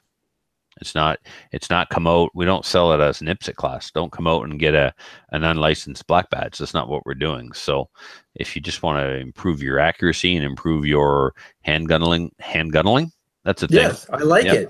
Handgunneling. If you want to improve your handgunneling, we can help with that too. I think it's gun handling, but I'm both French. I'm both French and dyslexic, so that makes living difficult. It makes a lot of things difficult, doesn't it? Yeah, no, we definitely have a fun time when we're out there too. It's not, it is, you know, we're very serious with the safety, and we're very serious with making sure that we transfer our knowledge to everybody that shows up. But at the same time, we're definitely having some fun. So even if you're just a fan of the show and want to come out and hang out with Trevor and I and learn how to shoot your gun better, even if you're not a competitive shooter, I'd encourage you to think about coming out and signing up, because like I said, we do have a lot of fun. There's quite a few shenanigans ensue on the range in a very safe and respectful manner, of course. Yeah, and you guys are pretty good shooters too. Like, we're on a show and everything, but you guys are pretty good. Right, yes, whatever. I like to shoot stuff. Yeah. Oh no, you guys are underselling yourselves. Watching Matthew shoot one-handed is just like, oh, sick, isn't it? Possible. Sick. Incredibly frustrating. Yeah, he shoots better one-handed than most people do with two hands. What do you think the biggest takeaway you got from taking the course was? That's such a great question. Thank you. Immediately upon leaving that course, like if you were to ask me at the end of it, it was the ability to call shots. So when I went into that course, I would have, let's call it a flyer, some shot that was off to the side. And actually, Matthew, even during the course, he'd come in to analyze your target. You go, what happened here? And I go, I don't know. And at the end of the course, through their feedback, through their instruction, through the corrections that we made, he could say what happened here, and I could say, I know exactly what happened here. I was rushing my front sight. I had a poor grip. I was squeezing the trigger wrong, whatever it was. Adding further to that, it got to the point where you could feel that trigger break, see that front sight, and you go, I already know that one's bad. And so from, just being accurate, marksmanship standpoint, let's call it, but also from a competitive standpoint, that's incredibly valuable. You can make up your shot. You can make up your shot before you even see that you've missed. You know that you've missed, and so you just go ahead and make up that shot right now. So the previous training I'd done, one of the things they trained me on was always analyze after you've taken the shot. Was your shot effective? Do I need to take another shot? And there's a thought process and there's time that goes into that. But you guys sped me up so much on that before I even was able to see that hole in the target, or as I saw it, I already knew not only that it was bad, but I probably had a really good idea of where it was going to hit just based on what I knew I'd done wrong. Right. As a further takeaway from that, further down the road, I talked that I wanted to make sure my pistol shooting was as good as my rifle and my shotgun for competitive purposes. Another piece of that is I made a commitment to go to the pistol range twice a week minimum all year long last year, and I did that. But I used to take the one target I have has 3-inch dots on it, and I'd shoot those at about 10 yards. And I went from I'm happy if I can get a full magazine into this 3-inch circle to now I'm annoyed if the holes don't connect. Yeah. So it tightened up my groups that much further, and that's huge. Shooting a pistol that way, I'm not to say every shot connects one to the each, because a pistol just isn't that accurate, at least in my hands. But, when you shoot full through 10-round mag, it's one big ragged hole. I actually had a guy there's a small little private pistol club I go to, kind of a well-kept secret in central Alberta. And he chewed me out because I was hammering out the backboards too much and all in one spot. And he said, could you start putting your target somewhere else? Because you're ruining the plywood. So to me, that was a huge compliment, but also just a great indication that, holy cow, my groups have really shot up. Tightened up. Looked like before somebody had, kind of pelted it with buckshot, and now it's just one concentrated effort and exactly where I wanted those bullets to be going. And that's something previous to this course I just didn't think I could achieve out of a handgun. Practiced all I wanted, and just, I was never getting tighter than, like I say, kind of keeping them in a 3, 4, 6-inch circle. And now she's nice and tight. And if they're not, I can tell you why they weren't. I'm not guessing, sitting there scratching my head saying, what happened? And that's part of what we like to teach is we like to, like you said, we'll go down the line and we'll not only just tell you what you've done wrong, we'll ask you and we'll start to teach you what it is that you need to look for to understand why it went wrong and how it went wrong so that you can improve yourself. It's not about just us telling you, you've done this wrong, do this and it'll be better. It's us being able to transfer to you the fact that this bullet didn't go where you wanted it to, and here's why. And if you can analyze that and you can figure out why, now you're going to be able to continue to improve yourself even when we're not around. Now you're not reliant on us to make you a better shooter. You can continue to improve yourself, which clearly you have just listening to you speak in the last couple of minutes. Mm-hmm. Yeah, no, it's... Go ahead, Cesare. Oh, no, I was going to say you hit the nail right on the head. It's, it's not anymore a guessing game. What happened? Was it bad ammo? Was it this? Was it that? Was it any number of excuses? The answer is always, it was me, but not, oh, I'm bad at this game or whatever it is. It's, I know exactly what I did wrong and I know exactly how to fix it. And that's then I'll make a note in my shooting journal and say, next time I come out here, I need to work on this thing because I'm consistently seeing this mistake. Yeah. Right. And it's not about being able to place the blame on something else or even, it's not about being able to accept the blame, but it's just to understand that shooting a handgun is hard. There are a lot of things that have to go right for the bullet to go where you want it to. And to be humble, I guess, enough to understand that that's not going to go perfectly for you every single time, and to be willing to analyze your own shooting and go, crap, man, my stance was way off today, or my grip is just, it's the craps. I gotta work on my grip strength or something. To be able to understand that those are your problems and those are your issues, and to be willing to work on them. I mean, that's huge. I think one of the advantages that Matthew and I have going into this as instructors is working in the education field. We're trained to know when learning is occurring. And one of the things that we look for is we know someone has learned if they can articulate back to us in their own words what it is we think we're trying to tell them, and if they can teach it to somebody else. Yep. So the fact that you can call your shots means that you understand the fundamentals, you know which fundamental broke down, and that's why the shot went where it wasn't supposed to. And when we say call the shot, we don't mean walk up to the target after you've shot a bullet into it and identify what went wrong. We mean that at the time the trigger breaks and the bullet leaves the gun, you know where it's going to impact the target, because you understand more the connection between you and the firearm and the relationship between you and the firearm. So you certainly seemed like you got a handle on it, Chad. And that's one thing that lets you shoot faster. Yeah. Because if you're firing and then looking, or that firing, you're like, did that work? Did that not work? Sometimes, like going really fast, you're pulling the trigger as your sights are coming down on target, and you'll get that sight picture of whatever that sight, the sights looked like before you broke the trigger. And you'd be like, whoops, that one was a little bit high. Maybe I'll put another one down into the target. Yeah, that flash sight picture that you pick up on real quick. Yeah, just as the gun goes boom, you kind of get a snapshot of what your sight picture was, and you can just kind of tell. Yep, didn't make that one. Let's do another one. I'd heard Trevor talk about it at the course, and actually at the end of the black badge, we had a little 3 or 4 stage mini match, and it's the first time I'd experienced it, because with the 3-gun stuff, a lot of time it's further away, or it's accuracy doesn't matter always as much in that sport. But doing the mini match, I probably not using the same words Trevor used to describe it, but you're running through, you're engaging an array of targets. And it's not even so much you're thinking about that front sight, squeezing the trigger, anything, but you're seeing the holes appear in the alpha as you think about it.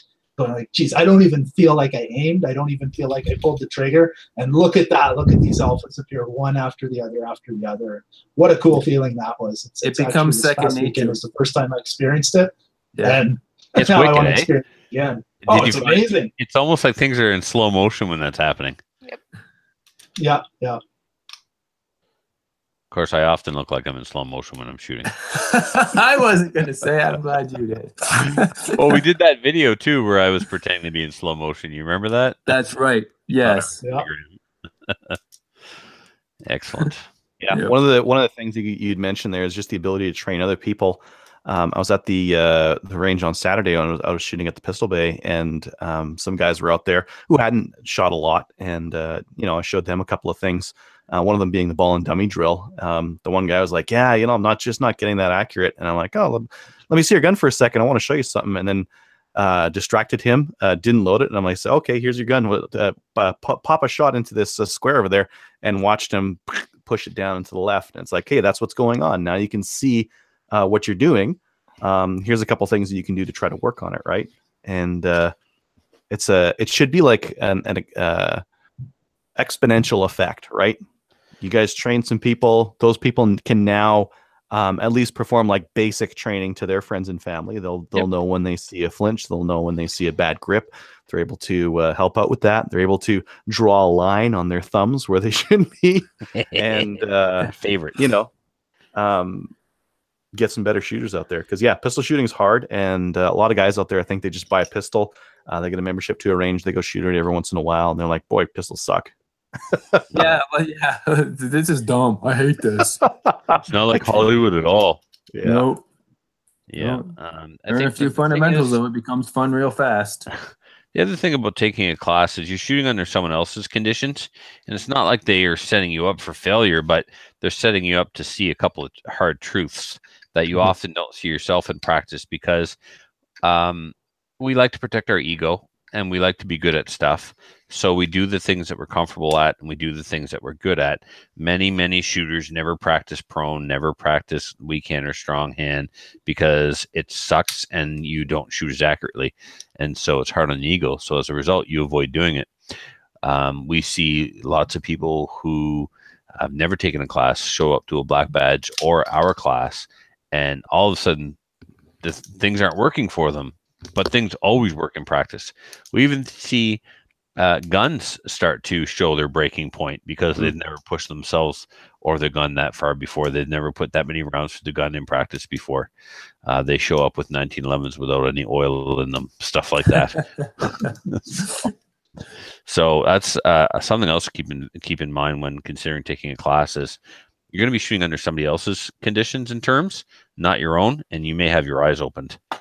Yeah. And not in a bad way. Nothing's more frustrating than trying to learn and be taught something and have an unreliable gun. Yeah. Yep. But I fixed it. That is rough. Yep. I think that's the only gun we've worked on at a class, wasn't it, Matthew? What was that? Oh, I had to work on that guy's 1911. What? That doesn't make any sense. 1911s are the epitome of accuracy and reliability. As a matter of fact, they are. I've had an XD have problems in the firing pin channel before, and just this last week, I guess there was that issue came up again. So I don't know. Like I'm kind of curious. XD shooters out there, if your firing pin channel gets dirty, that can cause failures. I guess I've seen that happen a couple times now. Weird. Yep. Weird. And XD not working. Huh. And it's really like low parts count, super easy to take apart. The FNS, like the trigger control pack on an FNS is not the super simple and reliable either. Helen Keller would have an easier job taking that gun apart than I do. It is the devil. I love the FNS, but man, I don't think I've ever done a detail strip on one in under 3 hours. Yeah, the trigger kit is a nightmare. Yeah, compared with the Glock, like I pulled mine off so I could do the sparkle job here the other night, and it was so quick, so easy. Yeah, I used to have a video on my YouTube channel of me detail stripping 2 Glocks blindfolded, Adriel. Like, it's a joke. Did you put the right part in the right Glock? I did, yeah. Oh, does one of them have the wrong connector in it? No. One was a 21 and the other one was a 35. Oh, all right. So, anyhow. Well, what do you think, Matthew? I think people should sign up for our course and come shoot guns with us because it's going to be super fun, although Chad won't be there, so I'm bummed. Yeah, sorry. But yeah, anybody that's thinking about it, absolutely, you should. So, is it fantastic? Absolutely. Okay. Absolutely. Yep. So invest in the training as opposed to buying a new gun, right? Yeah. Well, I mean, buy a new gun too, but Yeah, I mean, what is But if it you gotta instead pick- of for the? Yeah, but if you got to pick Yeah. Pick- Do the the training. What's the point of having 2 guns you shoot poorly? exactly. Have one gun that you shoot really well. That's the way to do it. Mhm. Yep. And then buy another gun. Right. When you Yeah. learn to shoot fairly well, then you can do what I did back there behind my shoulder there. Yeah. By And- a bunch of them. And literally years go by without some of them being shot. Well, you've got the ones that you like to shoot, right? That's just Well, normal. you got your competition pistols, and if you shoot competition, That's what you shoot. that's what you Mhm. shoot. Like, you mean, Yep. you could literally shoot 10 rounds through one gun in a season and not touch the other ones. Yeah. Do you have Cool. favorites like Matthew? I'm your favorite. Is that what you're saying? No, I like Adriel and No, I like it Trevor. better. my And way. Chad too. Chad's been Chad's my pretty favorite. cool. You're Yeah, of sick all and the fast, hosts, Cal. of You're all the hosts sick and tonight, fast. Chad's my favorite. Yeah. Cool. I don't want to sound like Kelly, but we should move on. All right, let's move on then. So, Chad, you sticking around or are you leaving? It doesn't matter to me. I got nowhere to be. Keep them. Cool. Comment Well, on our let's emails. keep them. We're gonna do some listener feedback then. And Trevor, you're not reading this one. Absolutely not. I'm so Um, glad you're back, you condescending prick. I Oh, look. Condescending means I'm talking down to you.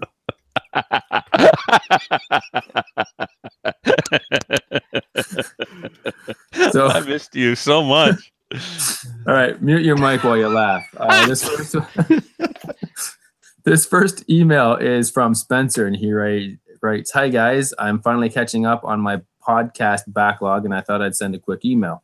I hate to be a downer right out of the gate, but I can't say that I'm a fan of the new live video recording process. As someone who listens via podcast, the sound quality has really gone down the tubes compared to earlier, however you were doing it before. You also tend to show things on camera without really describing them, which doesn't make for great radio. I think we're getting a little better at that. At least tonight, Trevor did a little bit. I'm also curious on what gave Trevor the idea that teachers in the U.S. would ever be required to fire or carry a firearm. Let me jump The right in only- there. Yep. Let me just take it one part at a time. The email that I was responding to was, pros and cons of teachers carrying firearms. And I was just taking I was taking the position that it's I'm not under the impression that teachers are required to. My point was if their employer required them to. Right. And as I said, So, yeah. if I had the choice to carry one, I Yeah, would. being- If I yeah, was required to, Yeah. I would go get another job. Having the choice is different than being required to. And Yeah. teachers should never be required to carry a handgun because teachers are teachers. They're not security officers. But there Right. are certain people there are certain people who have the mental ability and the skill set to carry a firearm and be a teacher at the same time. And those people who choose to, like many, many people do down in the States, that is fantastic. They have that ability to not only teach their students, but they have the ability to protect their students as well. Yeah, And that's, sure. that's a higher calling for sure. And that's not for everybody. But I think what Trevor's trying to say is he wasn't taking that stance. He was simply responding to it if that was the case. Mhm. So I think we should continue with the email though, because he does have some really interesting points here. And we just want to make sure that everybody understands that Trevor doesn't have this mindset. So he continues on saying, in reality, there are 8 states, including Utah, that allow carry by staff and parents on school grounds, so long as they have a valid carry permit. Guess what states have never had a school attack? And we all agree with that. We all know that school shootings don't happen where people carry guns. It's an obvious deterrent. Well, they don't last long if they do. They don't know. There have been many cases actually of school shootings having not occurred because somebody has stopped them with a firearm. And we don't hear about those because they're not sensational. And so Fox News and CNN don't pick them up because who cares? Only one person died and it was the bad guy. Nobody cares about that. Yep. Yeah, So you you guys don't heard hear about that about most them. recent school Yep. shooting where there was one dead and it was the shooter? Yep. That's right. So, Yeah. A resource officer, let him have it. Yep. Yeah. Yeah, So- he was there. He didn't wait outside and see how things went. He went in. Yeah, and actually, I heard his the school job. shooter shot himself, but who the hell cares? I don't He is care. like typical. He was met with armed resistance and did what they normally do. Yep, he didn't shoot up a bunch of other kids. So I don't. Yeah, I'm fine with that. I don't. I think and in fact, that's the best result because now the security guard doesn't have that on his conscience anymore. That's correct. Yeah. So. Yep. Anyway, it looks like more states will be amending their laws in the future to allow school staff to carry, but no one is talking about forcing teachers to be armed as part of their job, and that's common sense, and that makes sense. And we are all for staff who choose to and who are qualified to carry firearms to defend the people who they work with or teach. Right. On a more interesting note, I picked up one of the Ruger PC carbines last week, and so far it's been great. Probably one of the best ways to shoot 9mm I've run across recently. So far, it's worked with every Glock, Magpul, and KCI Korean mag that I've got, including the 33-round ones that can be a problem for some Glock-based carbines. It takes down just like a 10-22. And while I haven't been able to go beyond 50 yards, it's pretty accurate right out of the box. We should mention Spencer's in the States, so he's shooting high capacity. I can call it 33. Right. I can call it 33 round of high capacity. Oh, right? yes, you can. Yes. Yes. Yeah. So yeah, he's shooting full capacity and high capacity legally because he is in the States. The trigger is also surprisingly good. It's not a pure 1022 trigger, although it can use some of those parts. But the stock trigger is more than good enough for an all-purpose carbine like this. Oh, I'm sorry. He is from the States. Sorry. An all-purpose carbine like this. The adjustable length of pull is a nice feature, and it did great with my 9mm suppressor on it. Just rub it in. Just 33 round mag, suppressors. No problem cycling and no gas blowback in the face, which is something the AR9s tend to do. I paid $499 US for it, and it took 2 weeks to come in, but I'm betting by summer they will be off the shelf at $450 or so, maybe even $400 on sale. I also heard that the CEO of Ruger talked about other calibers on the Gun Talk radio show a week or so back, and he specifically talked about 10mm as being one of the hot calibers right now. Given that High Point just released their 10mm carbine, I wouldn't be surprised if Ruger updated their PCC once they catch up with 9mm orders. Thanks for the show, and screech, buzz, squeal, pop. Catch up soon. Spencer. P.S. See? It's annoying when you go full robot in the middle of a sentence. Yeah, sorry, man. Mm-hmm. I was not part of the process that agreed to this whole live thing every week, so blame the other guys because I'm totally copping out of this one. Just well, strictly speaking, we could do both. We could record and do the live video thing. Right. Well, that'll be something that we'll take into consideration if we get more complaints about the audio quality. We probably just need better internet connections. Probably. Yes. Yeah. Yes. All right. Adriel, do you want to read this one from Tim? You bet. From Tim, SFR peeps. Trevor's discussion about armed teachers prompted me to correct the record on what the rational states here in the U.S. or rational states here in the U.S. are proposing. First and foremost, it is not being proposed as a compulsory at all. And we just went over a few minutes ago how Trevor didn't actually think that was the case. He was just responding to an email. Yeah. First and foremost, it is not being proposed as a compulsory. Teachers would be armed and trained only on a voluntary basis. A license to carry would be only be a qualifying factor. Most states would require training that would mirror the equivalent of or more than what local police are required to do. That's a good thing because whatever they're required to do isn't a lot. If Ohio is of any indication, hundreds of teachers are volunteering for this, faster classes, not only to protect themselves, but their students as well. Any environment where an active shooter can operate unopposed is just as much a threat to the teachers as it is to the students. There's a huge motivation for caring teachers to be involved. The bottom line is that any reduction in casualties that an on-site teacher or SRO, school resource officer, can affect is considered a win.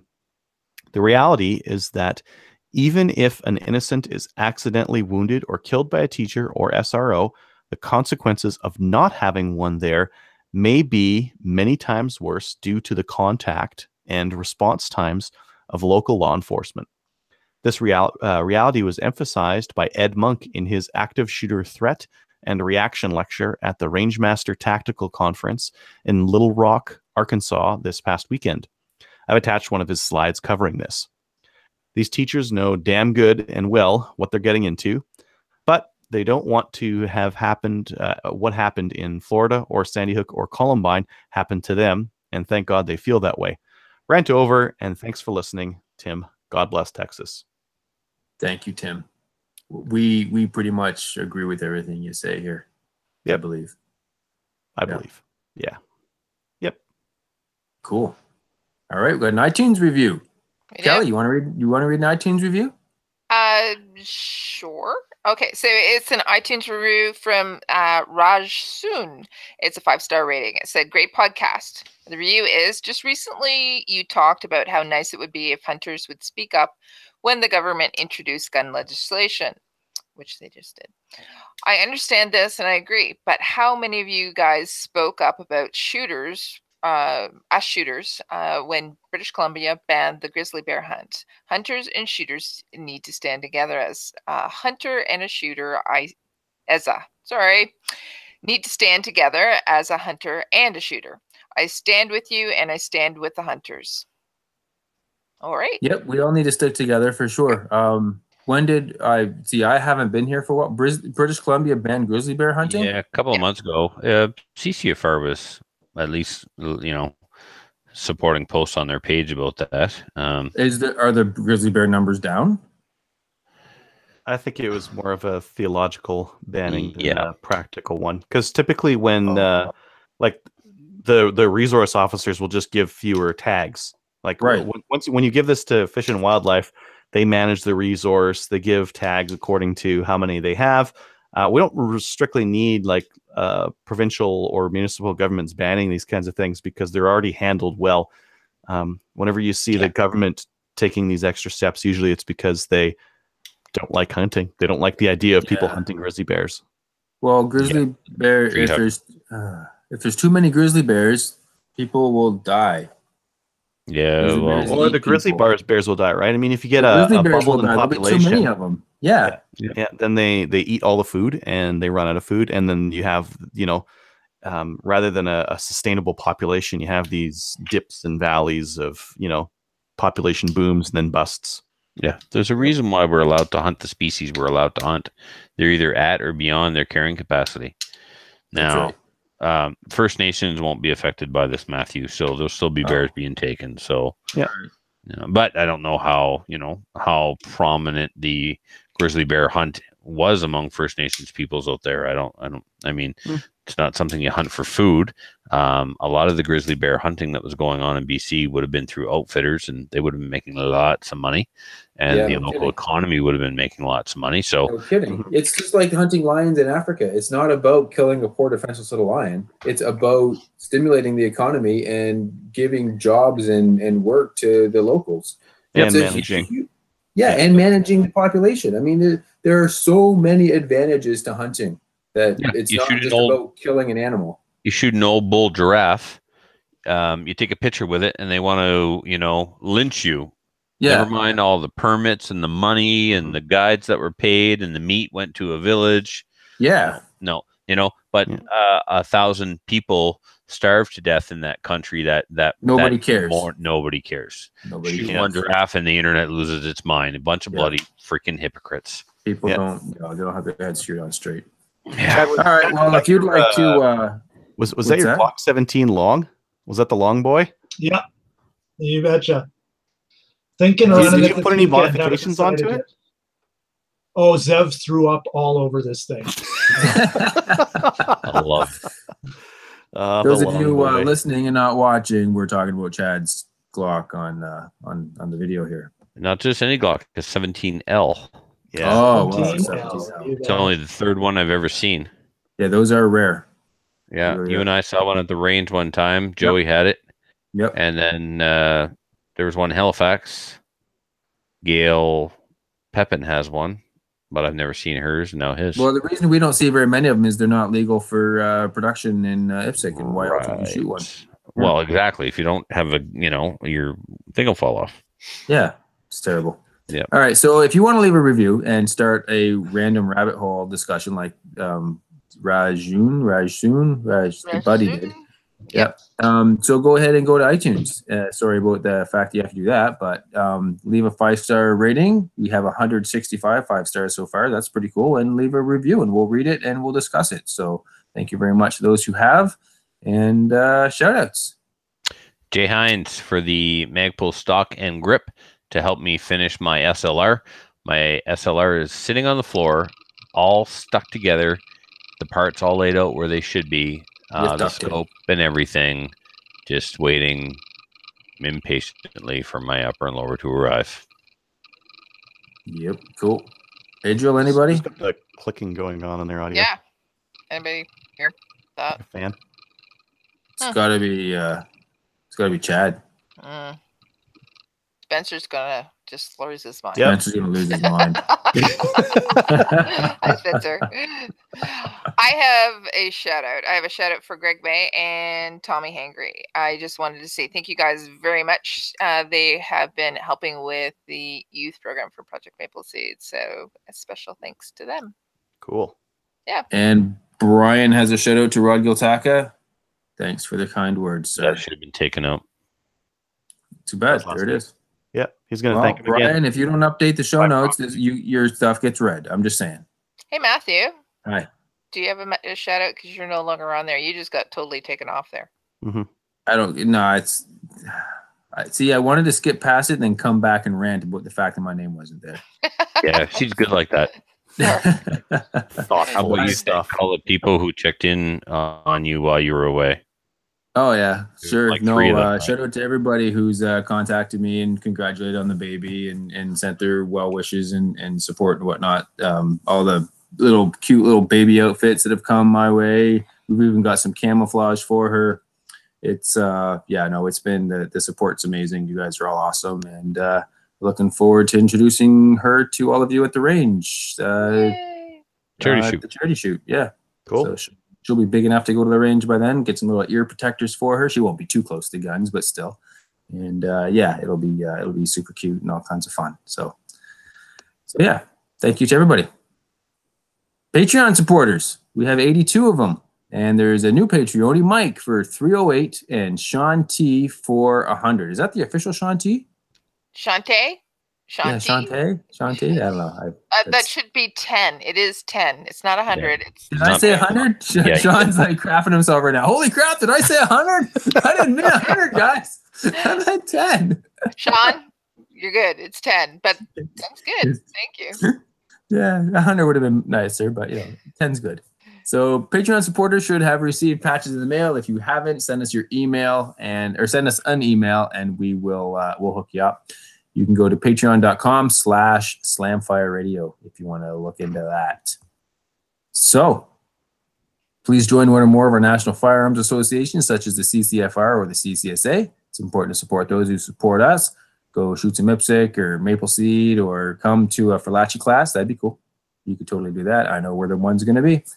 Check us out on Gun Owners of Canada. Like us on Facebook. And thanks for listening, I guess. Watching. Chad, thanks for joining us and hanging out. No problem. Thank you. No, thank you. Thank you, Trevor, for being on your phone and not listening. I heard every word you said. You thanked Chad, and you said some stuff. And Shut up, Trevor. Thank you, Kelly, for coming, and thank you, Adriel. No, thank you. No, thank you. All right. Thank you. I guess we'll catch you guys all next week or something. I won't be here, but I'll be back again eventually on a regular basis. It's complicated.